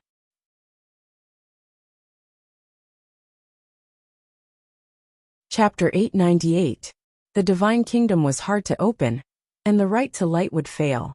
These things were all within God's calculations, but she was still angry when they happened. Looking at the figure in front of the altar at the foot of the mountain, thinking of how he had ruined everything, and how he had dared to use his divine power to kill his own followers, her hands behind her back began to tremble. Everything in the world was within her calculations, except for Ning Quebec. She did not expect that he would not only ruin the right to light, but also make a joke out of himself. She became angrier and angrier, so the wind in the human world became more and more violent. It rolled up the dust on the ground, and covered the clear autumn sky. Countless dark clouds floated from the East Sea in the distance, dimming the light in Peach Mountain. Then came the heavy rain. The heavy rain was so violent that the autumn forest and the mountain path were instantly soaked. The peach petals on the ground were smashed into pieces, and the uncoagulated blood was quickly diluted and disappeared. The water on the front yard rose at a speed visible to the naked eye. Dead leaves were floating in the water, and broken limbs were faintly visible. The heavy rain blocked people's sight. The whole world seemed to be empty except for the cold and wet rain. The rumbling of the rain sounded like thunder. The power of heaven and earth was attached to the heavy rain, and kept washing Peach Mountain, washing away people's bodies and souls. The tens of thousands of followers on the front yard were pale and terrified, kneeling in the rain. The torrential rain continued to fall, and the light above the sacrificial altar was washed away. Then, it gradually disappeared without a trace. The dozens of divine talismans that were fighting against the clear light also gradually faded until they disappeared. The hierarch Qin Yen and all the other powerhouses in the human world were suppressed to the ground by the rain. They were in a higher state than the ordinary followers, and had more sensitive senses. Therefore, they could clearly feel the anger of Haotian in the rain. They were even more frightened, kneeling on the ground with pale faces, and did not even dare to raise their heads. The tens of thousands of followers were washed away by the rain as soon as their blood flowed out of their wounds. They were cold and their lips were blue, but no one dared to avoid it. Thunder and rain were all blessings of God. If there was a center of this terrible storm, then Ning Ke was standing there. He sensed the most powerful Haotian's divine power, and paid the heaviest price. Dozens of divine talismans had already dissipated. The most terrifying thing was that the Haotian's divine power in his body was disappearing faster and faster under the washing of the storm. Rainwater continuously dripped down his pale face. Feeling the divine power in his body disappearing, he was so cold that he couldn't stop shivering. He looked extremely weak, as though he could collapse at any moment. But no matter how fierce the storm was, he did not fall, nor did he kneel. He looked at the Peach Mountain silently in the wind and rain, squinting his eyes through the wind and rain, looking for her who should be there. Thousands of miles away from Peach Mountain, over the boundless sea of the Kingdom of Song, the strong wind rolled up the dark clouds. Between the dark clouds and the sea, the petrel flew proudly like black lightning. Let the storm be more violent. In the front yard of Peach Mountain, tens of thousands of people knelt on the ground in fear. They looked so small in the dark. Only Ning Ke stood there. Even though he looked so lonely, he looked so tall. He was not a brave and arrogant petrel. He never cared about dignity in order to survive. Even though he had knelt before, he didn't want to kneel now. He had already re-established a connection with her. Since you are my natal, then you are my Sang-Sang. You are my wife. We can raise our eyebrows, but how can we kneel down to you? Kill me if you can. F***CK. Today's rain was different from the one after the headmaster left the human world. Since it represented the anger of Haotian, it was certainly much more violent.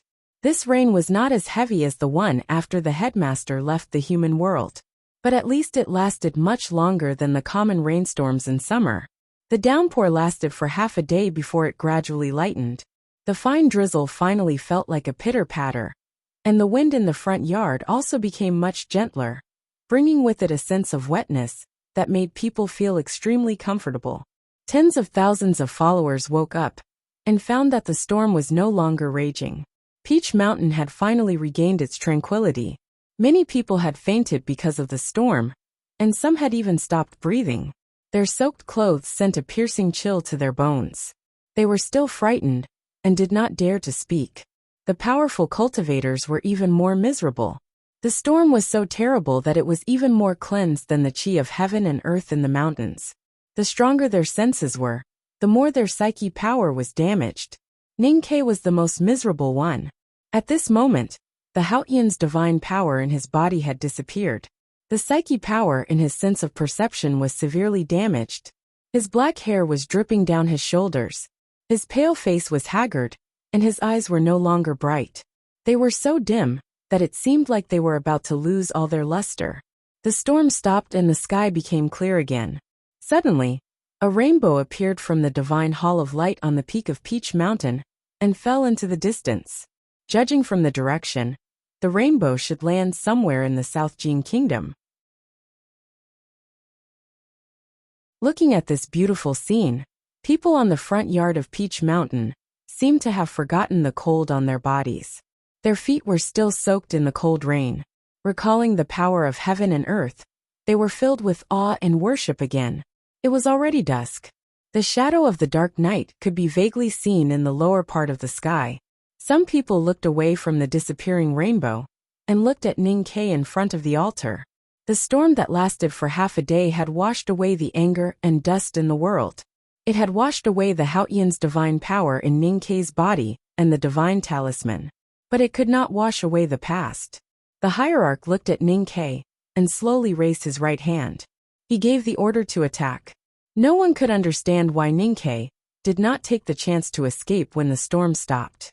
He had no more Haotian's divine power in his body. What else could he do other than escape? Ningke looked at the people around him, including Qi Nian, the national master of the Golden Tribe, and Zhao Nanhai. He put the iron bow on his shoulder and tightened his grip on the handle of the iron cutlass. Previously, because of the Grand Tianqi, he was invincible in the human world with the help of Haotian's divine power. These people were no match for him at all. However, the situation had taken a decisive turn now. Under the siege of these experts, he could not even hold on for a few breaths. If he drew his bow and waited to shoot, he might be able to intimidate these people. At least he could try to open a path for himself. But the problem was that he did not have enough iron arrows. Most importantly, he had never thought of opening a path to escape. He had never thought of leaving Peach Mountain. Looking at the powerful enemies around him, Ningke did not show any fear. He looked at Crown Prince Chongming and the other monarchs of the smaller countries and said, "I will not kill you today, not because of the rule that cultivators should not kill ordinary people, but because I think you deserve to die in the hands of the Tang soldiers." No one could understand why he could be so calm and confident in such a desperate situation. What was he thinking? The hierarch shouted, "Do you think you can escape from Peach Mountain?" Ningke looked at the horrible wound on his shoulder and said sarcastically, "At least you can't stop me." The hierarch calmed down and said coldly, "In front of you is a dead end." Ningke said, "No way out is a dead end." The hierarch asked, "Where is your way out?" At this time, the national master of the Golden Tribe and the others had blocked all the paths in the front yard. No matter who they were, Ningke would not be able to defeat them under normal circumstances. Logically speaking, he had no way out, so there was no way out. But everyone, including the hierarch, had forgotten that he only needed to step back to set foot on a path. The path to Peach Mountain. Haotian was on Peach Mountain. The hierarch and everyone else thought that Ningke would not choose to go up the mountain because it would be suicidal. But he made a choice that surprised everyone. He turned around and ran up Peach Mountain. It happened so suddenly that the West Hill Divine Palace's reaction was a little slow. The hierarch roared and countless sharp flying swords broke through the air and shot toward Ningke on the stone steps. The national master of the Golden Tribe raised the cracked wooden tripod in his hand. Zhao Nanhai's palm shone brightly. Qi Nian sat cross-legged in the rain and chanted a Buddhist hymn. A handprint appeared in the air and then fell down. Ning Ke knew that he could not stop it. Even if Third Sister were here, facing the sword array of the divine halls of West Hill and the joint attack of the three peerless powerhouses, she could only choose to retreat. So he did not turn around to resist, nor did he choose to dodge. He stepped on the stone steps and increased his speed to a terrifying level. He continued to rush toward the peak. A series of muffled explosions rang out. The psyche power of the national master of the Golden Tribe kept bombarding his sense of perception. Haotian's divine flame in Zhao Nanhai's palm hit his back. Qi Nian's Akalanatha seal landed heavily on his body. Dozens of flying swords cut his clothes into pieces. Ning Ke spat out a mouthful of blood. His face turned even paler, and he almost fell on the stone steps. If it were not for the fact that his great spirit was almost at the highest level, and his body was almost unbelievably strong, the first wave of attack would have crushed him into pieces. Even if he survived, he would still be seriously injured. Ning Ke used his strong willpower to restrain his sense of perception, which had almost dissipated because of the pain. He stomped heavily on the ground with his right foot, breaking several stone steps, and turned into a shadow as he continued to move forward. Not only did he not fall, he even sped up. In just a few breaths, he had already broken hundreds of stone steps, and was far away from the attack range of the powerhouses in the front yard of Peach Mountain. He became a faint shadow on the mountain path. When the divine priests and deacons of the divine halls of West Hill, Zhao Nanhai and the others were about to continue their pursuit, the hierarch suddenly reached out his hand with a complicated expression and signaled for them to stop. Because of the right to light, everyone from the divine halls of West Hill was gathered around the altar in the front yard. At this moment, there was no one on Peach Mountain. Except for the sound of flowing water beside the stone steps, it was eerily quiet. The silence was suddenly broken by the sound of footsteps. Ning Ke turned into a shadow on the stone steps and ran toward the peak at an unimaginable speed, leaving behind a trail of blood and broken stone steps. In that moment, he had been seriously injured. His sense of perception was shaken, and every step he took brought more pain. His ribs were cracked by Qi Nian's giant handprint, and the cracks seemed to deepen with every step he took. No one knew when his ribs would break. If only the big black umbrella was here. Who could hurt him then? Ning Ke suddenly felt a lot of nostalgia. Thinking that he would see the big black umbrella soon, he became happy again. There was no one on the quiet Peach Mountain. No one was chasing him down the stone steps. He kept running alone. He did not feel lonely or nervous. He was going to see her. How could he feel lonely and nervous? The more he ran, the happier he was. Even the cold autumn wind after the rain could not cut off his smile. The two arrays of clear light were torn apart by his iron cutlass and divine talisman. He came to the foot of the divine hall and stood on the cliff yard. The autumn sky was so clean after the rain. The view from the top of the mountain was even wider. He could see the sun setting in the west, and even the yellow river flowing into the sea in the extreme south. Then he looked at the divine hall and the straight stone steps on the peak. He thought to himself, "If I go up, will you still hide 1,000 miles away?" It took me so long to write this chapter. It seems that I have reached an incredible state where I don't know whether I will live or die. To be continued. If you like this work, please come to Chidian.com to vote for me. Your support is my biggest motivation.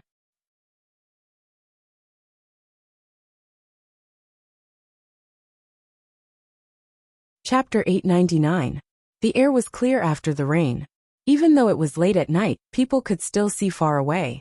Tens of thousands of believers on the front yard of Peach Mountain looked at the figure on the mountain path with mixed feelings.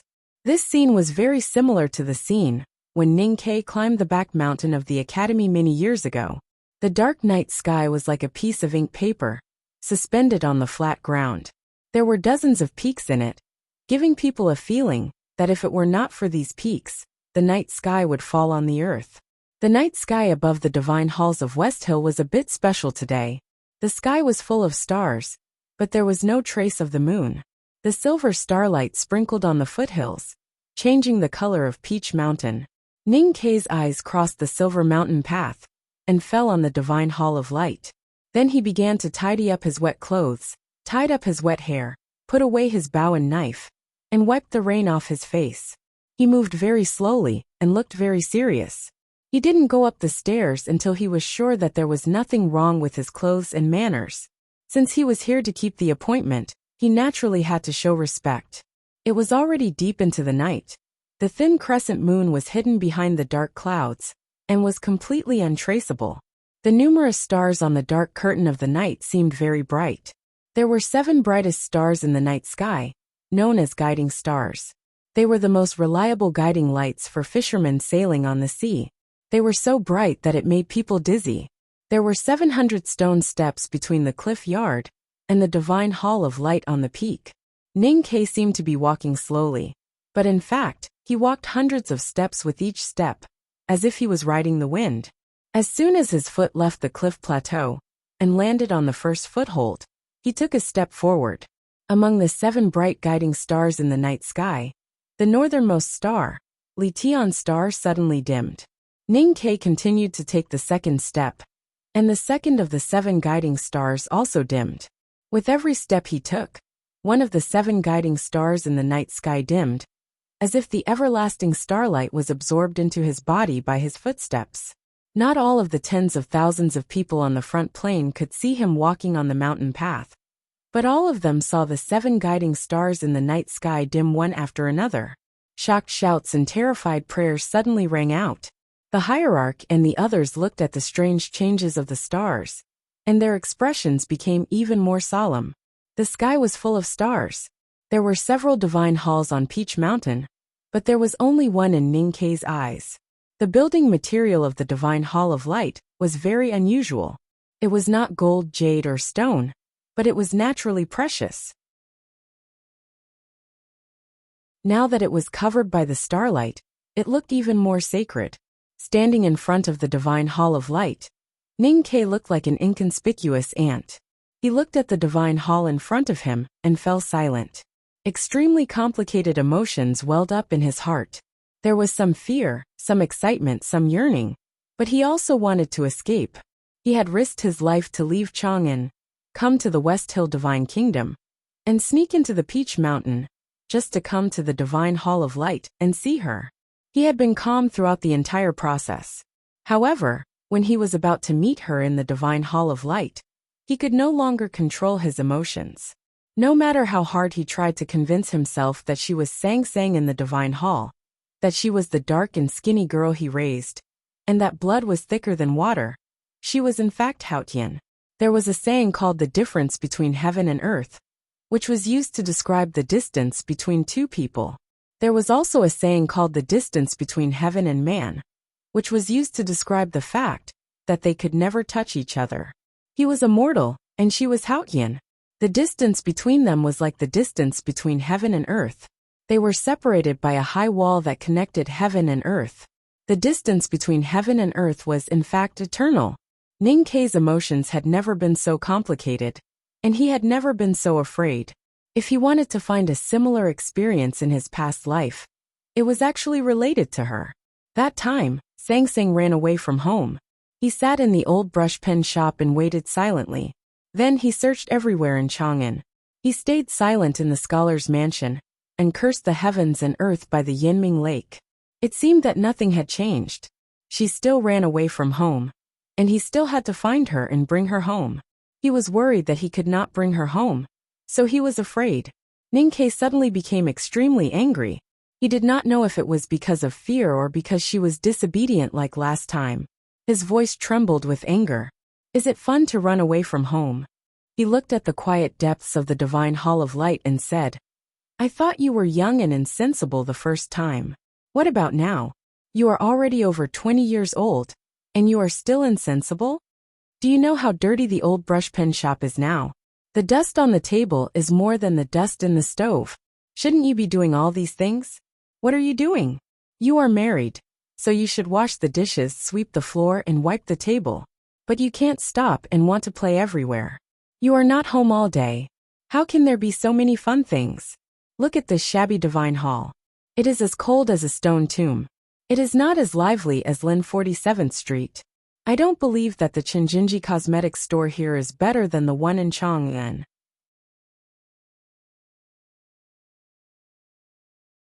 There was no sound from the divine hall of light. Ning Ke became more and more annoyed and said, "Say something. Say something. Why don't you dare to speak? Are you feeling guilty? Have you really made up your mind to separate from me? Give me the arrows and the horse carriage, and leave the black umbrella and that silly thing. You have clearly divided the property, but have you asked for my permission? Okay, let's not talk about whether I have agreed or not. Let's talk about the separation. Since we are going to separate, we should do it thoroughly. I buried half of the banknotes in the old brush pen shop in your grave. I filled in the title deed of the Yenming Lake Manor with your name. I gave the shares of the gambling house to the Scholar Mansion." His mood suddenly became a little gloomy, and he said in a low voice, "Actually, I never thought of separating from you. The disposal of the property was counted as an inheritance. Since you are still alive, the disposal is naturally invalid. How about you return the things you took, and we will pretend that nothing happened." There was still no sound from the divine hall of light. "Give me back Dahe, give me back the big black umbrella, and give yourself back to me." Ning Ke said, "I believe that even if you have forgotten many things, at least you have not forgotten these things. Otherwise, you would not have asked the drunkard to send the arrows and the horse carriage to Chang'an." The divine hall was still quiet, and no one answered. "Now I finally understand why you want the West Hill Divine Palace to hold this right to light. It is because you want to kill Pippi, but you can't. Because I told you that we owe our lives to him." Ning Ke suddenly became calm and walked into the divine hall. He said, "Even without this Tianqi, the relationship between us has always been there. You have blocked my perception, but it still exists. Just like your face is still black, even if you put 3 layers of powder on it. Because it is born, it is destined." The quiet divine hall of light echoed with the sound of his footsteps and his calm and firm voice. "You are Haoyin and also Yama. So the relationship between us is something that you have decided. Since that is the case, how can you unilaterally cut us off? I really can't take it anymore. 2,000 today, 1,000 short. I will make it up within this month, including the 3,000 chapters that I didn't update on the 5th of the month. In the next few days, I will probably gather the rest of the holidays together and report to you tomorrow. I can't take it anymore." To be continued. If you like this work, please come to Chidian.com to vote for me. Your support is my biggest motivation.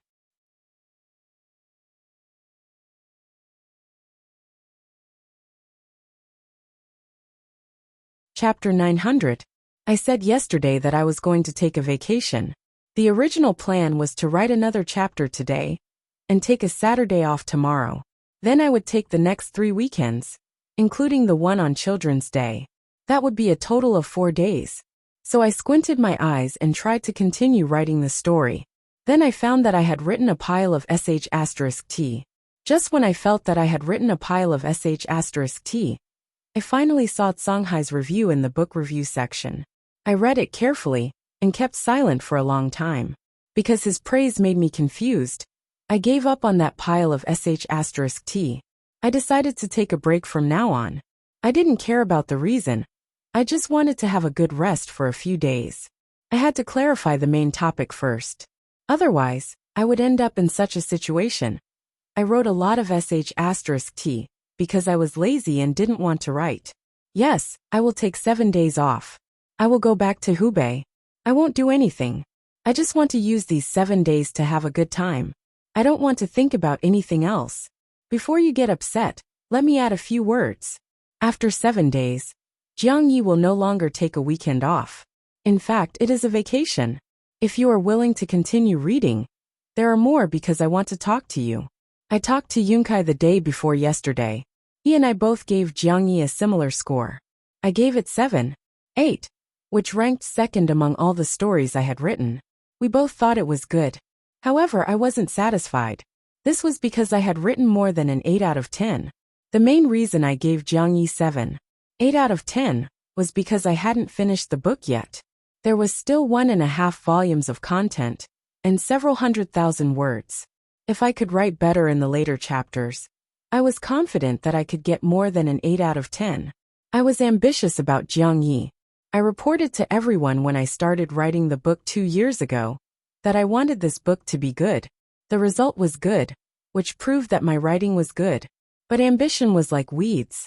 It was hidden, but it didn't mean it didn't exist. Besides writing good, I also wanted to write well. Just like what Songhai said in the book review. The Academy said that life should be meaningful, which in fact means that I said that books should be well written.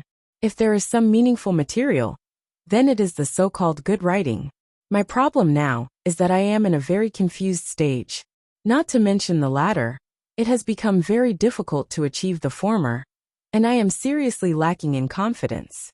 As for why I have this feeling, it has nothing to do with anything else. It is purely because I am a little tired from writing, and my ability to conceive the plot has been severely tested.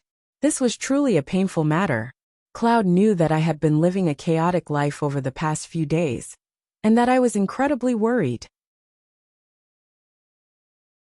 Some of my friends would think that this was nothing more than my latest excuse for slacking off and taking time off. I deserved to be teased or scolded. All right then. I was probably one of those legendary bitches who couldn't sleep and would sit in front of the computer. Actually, I was still playing games and procrastinating. I wasn't writing because I couldn't write, and I wasn't thinking because I couldn't think of anything. Why was it that what was written and then deleted was bullshit? Because I haven't slept for more than 30 hours. Why haven't I slept? Because they were playing. Why were they playing? Because he couldn't sleep. Why couldn't he sleep? Because he would start thinking of plots while lying on the bed. Just like what I told everyone a few days ago. I still couldn't think of any good plots. As a professional writer, of course, I had to have basic professional ethics. Compared to other writers, I was already lazy enough and wrote slowly enough. I even had to take a day off every week. It seemed like it should be easy, but in reality, thinking about plots continuously for a long period of time had accumulated to the point that it was annoying and tiring. Other things could be solved easily, but if I couldn't think of a good enough plot, there was really no solution to this, because it was a problem with my brain. I asked Lin Hai and my other friends for advice. They said that it was because I had too high expectations for myself. I was very gratified when I heard that. I thought to myself that I still had my literary pretentiousness, but I also felt very embarrassed. Because we were all my closest friends, of course I had to say nice things. But if I put it in another way, it might not sound so nice. Maybe it was just like what some of my friends said, that I had a problem with my brain. I had been writing for so many years, but I had always been scolded and ridiculed for having a hipster disease. I had said before that if hipsterism was really a disease, I wouldn't treat it anyway. After all these years of writing, I had been quite popular, hadn't I? But it was really tiring. I had said before that updating was tiring and writing was tiring. In fact, when I looked back at all these years, I had to say without fear of being scolded, that thinking about the plots of these novels was the most tiring thing. Perhaps it was as I had said many times in interviews in the past. I didn't need inspiration, but I really needed a good mental state. My mental state was really bad for the past 10 days. Now that I thought about it, if we were talking about the mental state of writing plots, it was still during Suzaku. Was it because I was single at that time? Was it because I didn't have anything to worry about? Or was it because when he couldn't write anything back then, he just stopped writing?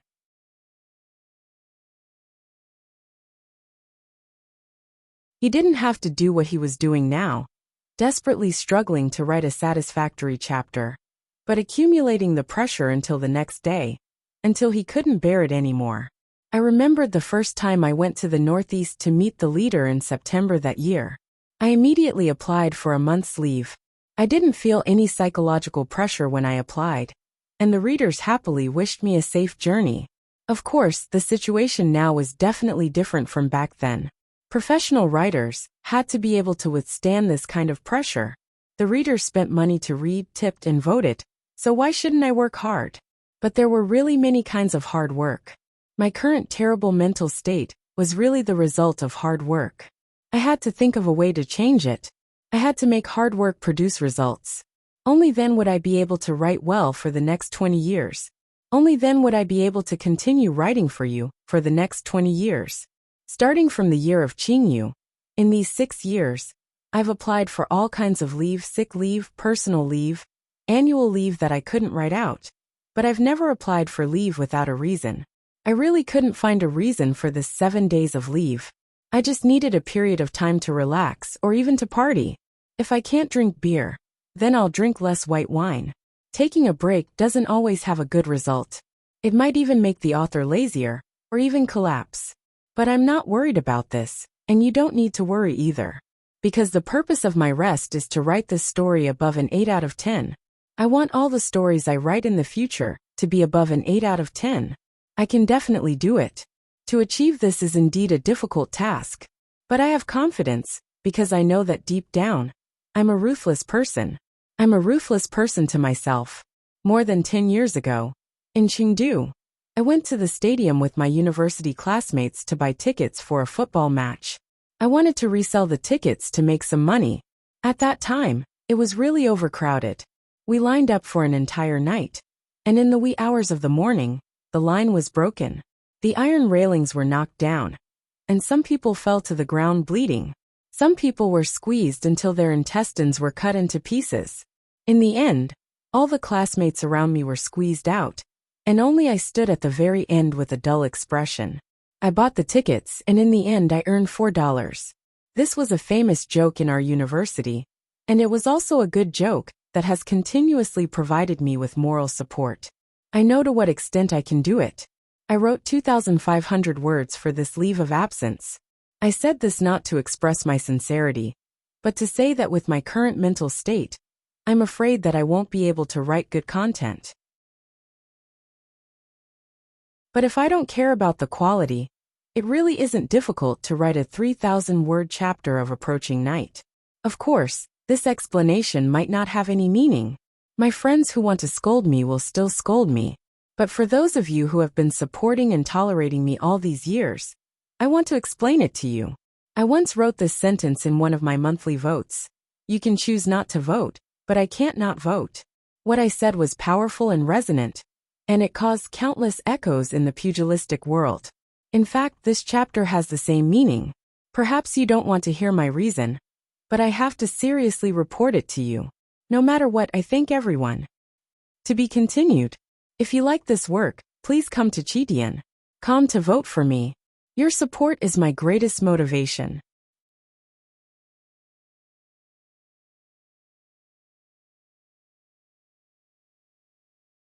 Chapter 901. Ning Ke walked to the depths of the divine hall and saw the figure on the balcony. He was a little shocked because the figure was very tall, even taller than an ordinary man. The woman on the balcony was very fat, beyond the range of plump, and could only be described as fat. She was wearing a very thin flowery green dress. The autumn wind blew gently at the bottom of the cliff, but it didn't move at all. This was because the fabric of the dress was extremely tight against her plump body, tightly sticking to her body, and the lines of her dress were exaggerated. Ning Ke had imagined the scene of reuniting with Sang Sang many times, but he never expected that when they met again, the dark and thin girl had disappeared, and the tall and fat woman appeared in front of him. He remembered the horse carriage he saw when he bought sweet potatoes in the small town, and the tall and fat girl in the horse carriage. He remembered that he had once said that she was like a fat pig, and then he realized that they had already met. At that time, he did not know her, but she must have known everything. Thinking of this, he felt that his confidence was gradually dissipating, and the Academy's plan seemed to be becoming ridiculous. He looked at her back and was silent for a long time. This woman did not look like Sang Sang at all. She was a completely different person from the Sang Sang in his memories, but he knew that she was Sang Sang. It was not because of that mysterious feeling, but because of his certain perception. The barrier between them had disappeared, so he naturally knew that she was Sang Sang. The woman on the balcony was obviously Sang Sang, but she did not look like Sang Sang.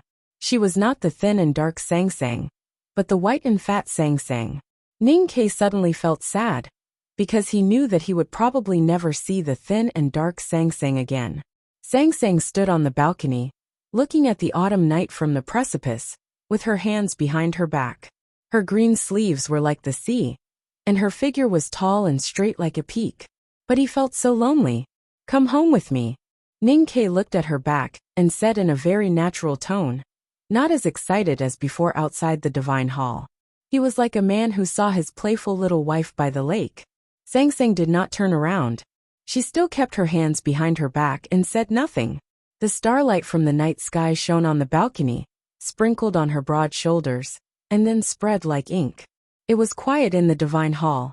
The night wind blew in from the terrace, bypassing the broken 10,000-year-old lamp and lifting an old cloth, revealing a golden brick and a big black umbrella.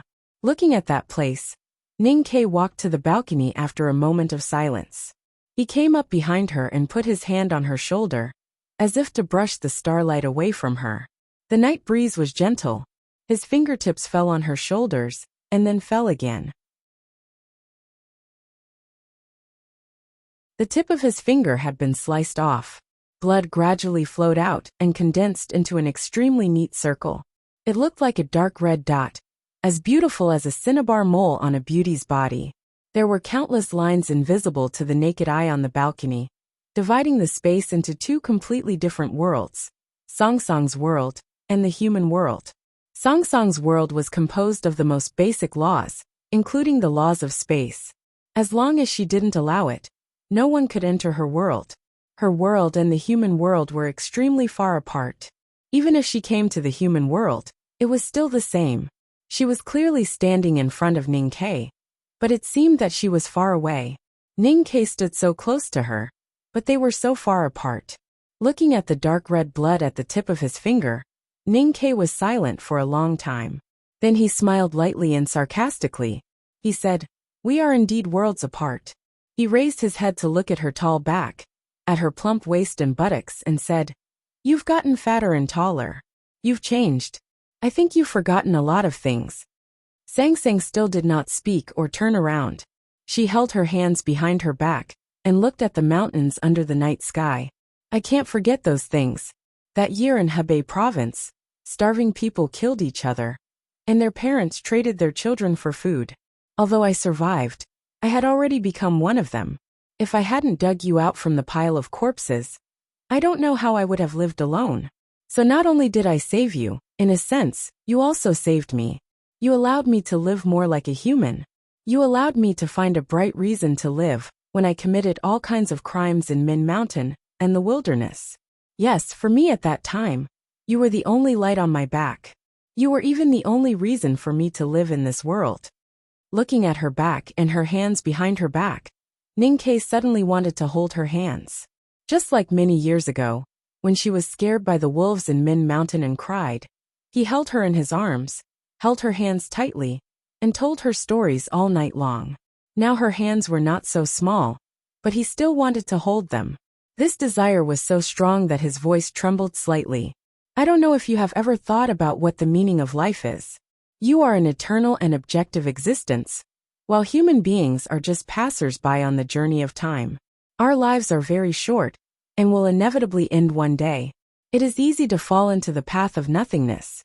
In the end, the reason that can make us resolutely go through every day is nothing more than something that appears to be more powerful in the spirit, such as emotions. If you carefully analyze these things, you will often find that all of these things are based on memories. The more memories you have, the stronger and longer the emotions you have. I don't want to recall those things with you now. But you know very well that we have memories that neither of us can compare. So you can't leave me, and I can't leave you. As I have said before, you are my natal, and you are my life. So I came to find you, and I want to take you away." After saying this, he reached out to her shoulder again, wanting to brush away the lonely starlight, wanting to pull her back from that lonely world, back to the human world, back to his side. There were countless crisp cracking sounds on the balcony, and his sleeves were instantly torn into countless pieces. The pure Great Spirit covering his arm only lasted for a very short time, before it was cut into pieces by the lines in the space. Countless fine lines of blood appeared on his arm, and it looked like it was about to be cut off. Suddenly, the space rules that divided the world into two sides disappeared, and the horrible blood lines on his arm did not continue to go deeper. Because Sang Sang opened her own world. Sang Sang slowly turned around and looked at him quietly. There was no emotion in her eyes, only calmness. Ning Ke had not yet recovered from the shock of her opening her world. Looking at her eyes, he became more and more shocked and speechless, because he had never seen her look like this. Sang Sang reached out and held his frozen hand in front of him. He felt that her hand was very soft and very warm, just like the lake water, which could contain everything. No, it was not a hand, but a gentle universe, which made him a little fascinated. She was his natal, so she could feel what he was thinking, and when they held hands, he could also see her consciousness and her thoughts. Haotian's consciousness was so vast as the sea of stars, that ordinary people could not bear. Even if Sang Sang tried to control it at this time, Ning Ke's sense of perception still set off shocking waves. Blood began to ooze from the corners of his eyes, but his eyes were still bright, because he saw many of her memories in the stormy waves. He saw the mulberry trees stripped of their bark in Hebei province, the bleeding lambs in Min Mountain, the roast chicken and wine in the city of Wei, the old brush pen shop in Chang'an, the cosmetics in Chenjinji Cosmetics store, the summer rain and the notes under the bed, and the night by the snow sea. It turned out that she did not forget anything. She remembered all these things even more clearly than he did. Suddenly, Ning Ke's eyes were no longer bright, but a little dim. Then he began to get angry, because he understood a cold fact. She was Haotian, and the scenes in these memories were originally arranged by her. These memories were just derivatives of her asking the headmaster to ascend to heaven. She and the headmaster had known each other for thousands of years, and neither of them could do anything to the other. She used heaven's calculation to construct a natural situation, descended to the human world, and finally succeeded in forcing the headmaster to ascend to heaven. The memories between her and Ning Ke were part of this heaven's calculation, but they were neither the cause nor the goal. It could even be said that they were just means. Ning Ke stared at her eyes, at the eternal calmness that did not belong to human beings, and slowly clenched his left fist. Because of his strength, the blood lines on his right arm burst open again. In fact, he had always understood that the memories he cherished were just her calculations. The two most crucial points of the headmaster's departure from the human world were naturally to accept him as a disciple, and Sang Sang being exposed as the daughter of Yama. He carried Sang Sang on his back and fled all over the world. Everything was just heaven's calculation. But he did not want to think about these things, because he was not reconciled to it. He always felt that she was still Sang Sang, until this moment, when they held hands and their minds were connected. Everything was exposed, so he felt very painful. Everything is heaven's calculation, so the memories are naturally fake. Ning Ke thought silently, and then he understood everything in his consciousness. Those memories could be real, because Sang Sang had not yet woken up at that time, and she was still his Sang Sang. But when Sang Sang woke up, those memories became means. I did not calculate everything, because you are not from this world, so I stayed in the human world. The connection between us can never be cut off. Sang Sang said, so you have to surrender to me. Ning Ke had never hidden anything from her, including his biggest secret. Last year, when he was wandering on the sea with the headmaster, he did not hide their conversation from her. She knew that he was not from the Haotian world, so she decided to show her generosity and kindness. Ning Ke stared into her eyes and asked, I am not your people, why should I surrender to you? Sang Sang said, I will grant you eternity. Ning Ke asked, what is eternity? Can it be eaten? Or can it make my bed and quilt? I am back. I only went online once in 7 days, and I found that it feels good, and my mind is much clearer. If you want to contact me, you can call me, email me, or leave a message. Wait for me to reply when I get home. 7 days seems long, but in fact it is very short. Something happened, and I cursed my mother on Weibo. In addition, Yun Kai will not care about the book review section for the time being. In fact, She told me many days ago that it is really hard. And I sincerely thank you for your hard work. The other managers have also worked hard. Once again, thank you for your tolerance. I am not a professional author, but you are the best readers, I am sure of that. Because I will be in Hubei this month, I have to go out, so I try my best to write this paragraph well. I dare not say how much, but I will write more when I get home in June. Thank you again sincerely. In addition, I like the last sentence of this chapter very much. To be continued. If you like this work, please come to Chidian.com to vote for it. Your support is my biggest motivation.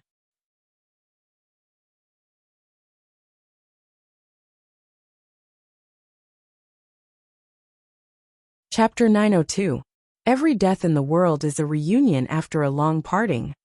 Outside Chang'an, the drunkard once said this to Ning Quebec. Ning K never understood what it meant. It was not until this moment that he realized it was an invitation. Sang Sang asked the drunkard to tell him this. According to the doctrine of Haotian, the death of a believer was to return to the kingdom of light and the embrace of Haotian. If he was willing to surrender to her, he could be with her forever after death. What was surrender? It was Ning K removing the natal connection with Sang Sang.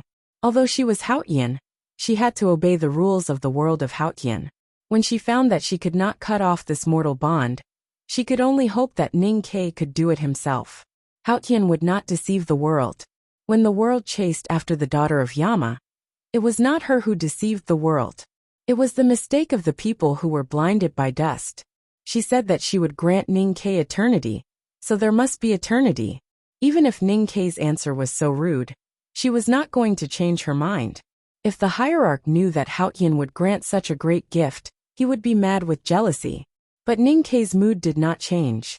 He stared into her eyes and continued. God does not negotiate with the world. Why do you negotiate with me? Do you like me? Or are you afraid of me? You are not one of my people, so I can forgive the sins you have committed. I hate those memories, but in them, you have loved me enough, so I give you the gift of God. Song Song's face was emotionless and frighteningly calm. That year in the Victory House in Chang'an, you hid behind me and drank the 9-river double distilled wine. You were so happy that you forgot Longqing.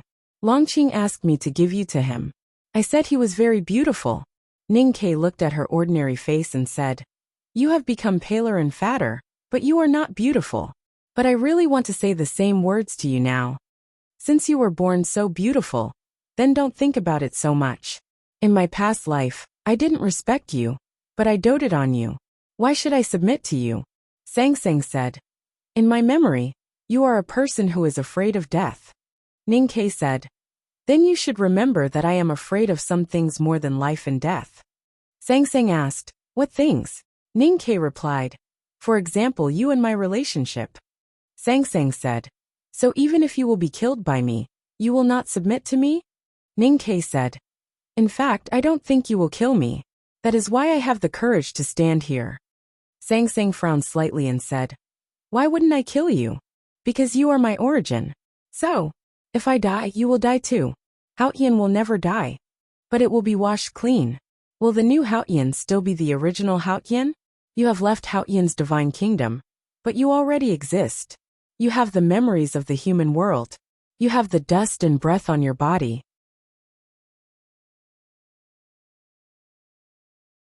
You already have your own consciousness. You are life. And as long as you are alive, you do not want to die. You do not want to lose your current self. Ning K looked into her eyes and said, We can only live or die together. That's why you don't dare to go to Chang'an and kill me. You don't even dare to see me. Sang Sang said, Why not be with me for eternity? Ning K said, That's nothing. What I want to be together is not this kind of together. What I want is for two independent existences to be together. We can be one, but we can't be one. Because then there will be no you and me. We won't be able to feel you and me. It will be meaningless. Sang Sang said, The Academy has always believed in meaning. Ning K said, Wouldn't it be better if we could find some meaning?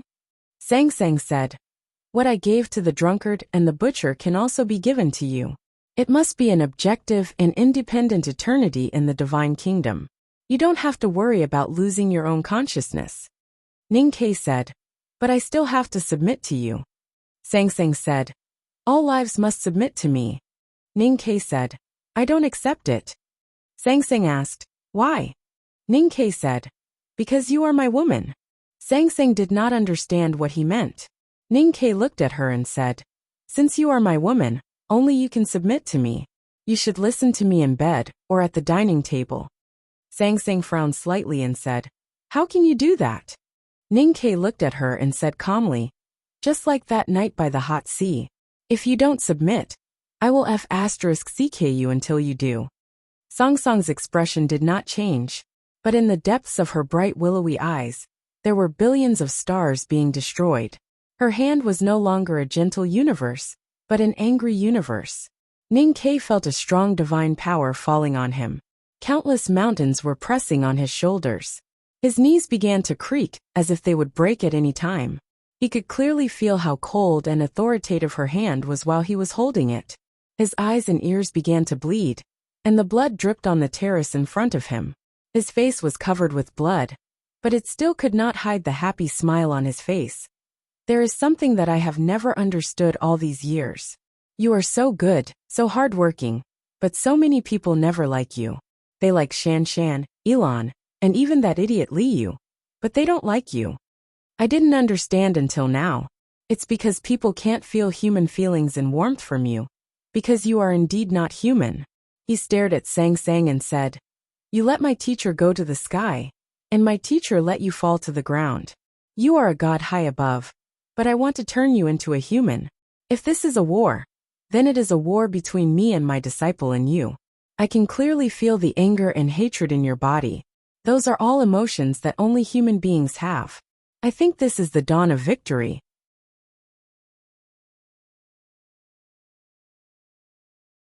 As soon as he finished speaking, he took a step forward and was about to hold her in his arms. He cast a divine talisman of E with his left hand to cover his body. At the same time, he began to summon his natal in his consciousness. He began to summon Sang-Sang. On the cliff by the snow lake that year, he sang a song for Sang-Sang. Sang-Sang understood the song and the call and invitation in the song. It was different from the invitation that she conveyed through the drunkard. That invitation was so close that it meant absolute obedience. Even the shadow of death and the threat of Yama could not tear it apart. Any life with self-consciousness would instinctively resist such an absolute one-sided connection. Even if they finally accepted it, it would take them a long time to struggle. But Sang-Sang, who was standing on the cliff at that time, did not hesitate or struggle. She agreed to the invitation because she was not Haoyan at that time. She was his little handmaiden. Once the natal connection was established, it was indestructible. Even Haoyan could not cut it off by himself. So Sang-Sang's face instantly turned pale, and her thin eyebrows furrowed. This was the most crucial part of the Academy's plan. To be precise, it was a continuation of the headmaster's trip to the human world with Sang-Sang last year. It was also the reason why Ning-Ke dared to leave Chang and come to the divine halls of West Hill. No natal item could refuse a cultivator's order. However, what happened next was beyond Ning-Ke's expectation. Sang-Sang's face turned pale, and her green sleeves trembled for a few seconds. But nothing else changed.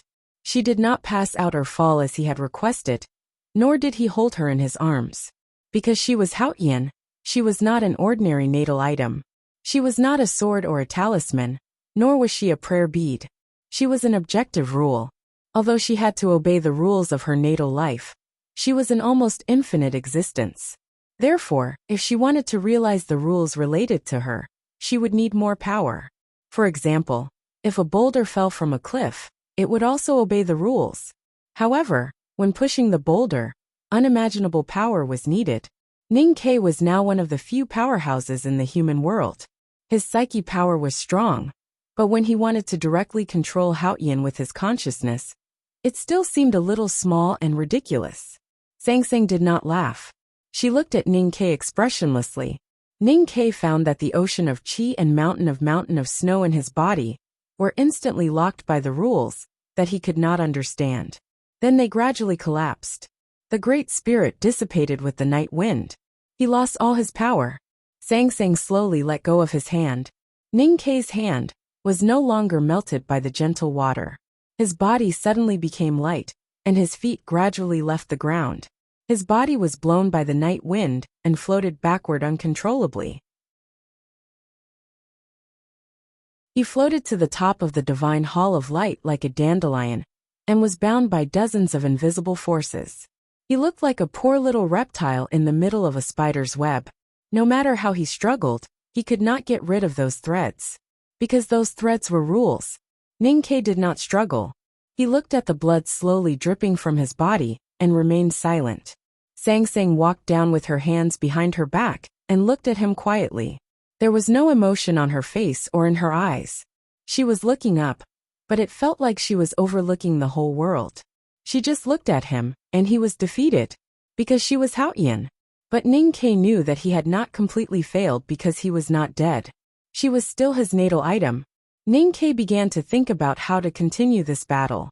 There was no precedent for this battle. Whether it was the battles of youngest uncle, the headmaster of academy, or Liu Bai, they were all different. He had no one to learn from. His train of thought was interrupted by a sudden sharp pain. The shoes on his feet were broken into pieces, and then his skin was broken into pieces. Blood and clots kept peeling off, like the skin of a wall after being drenched in rain and exposed to the sun. In the blink of an eye, his feet were sliced apart by countless tiny spaces. His flesh and blood were sliced into tiny and regular shapes, falling to the ground of the divine hall several dozen meters below.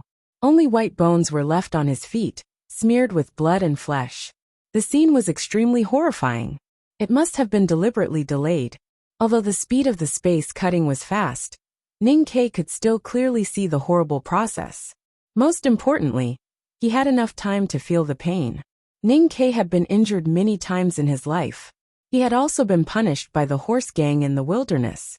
But he had never felt such clear and horrible pain. His lips were blue and white. Bean-sized beads of sweat seeped out and fell to the ground of the divine hall, diluting the flesh and blood.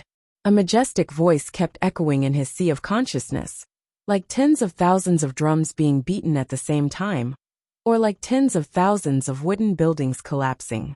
This voice had complicated syllables that he couldn't understand, but it also had an unusually clear manifestation of willpower, which was submission. Have a good weekend, everyone. To be continued. If you like this work, please come to Chidian.com to vote for me. Your support is my greatest motivation. You're tuning in to the Li Mei's Sword of Destiny YouTube channel. We're so grateful for your support, and don't forget to subscribe to join us on this incredible journey through captivating stories. Your generosity through donations truly makes a world of difference, as it's the primary source of revenue that allows me to expand and enhance this channel for you. Thank you from the bottom of my heart for being a part of this adventure.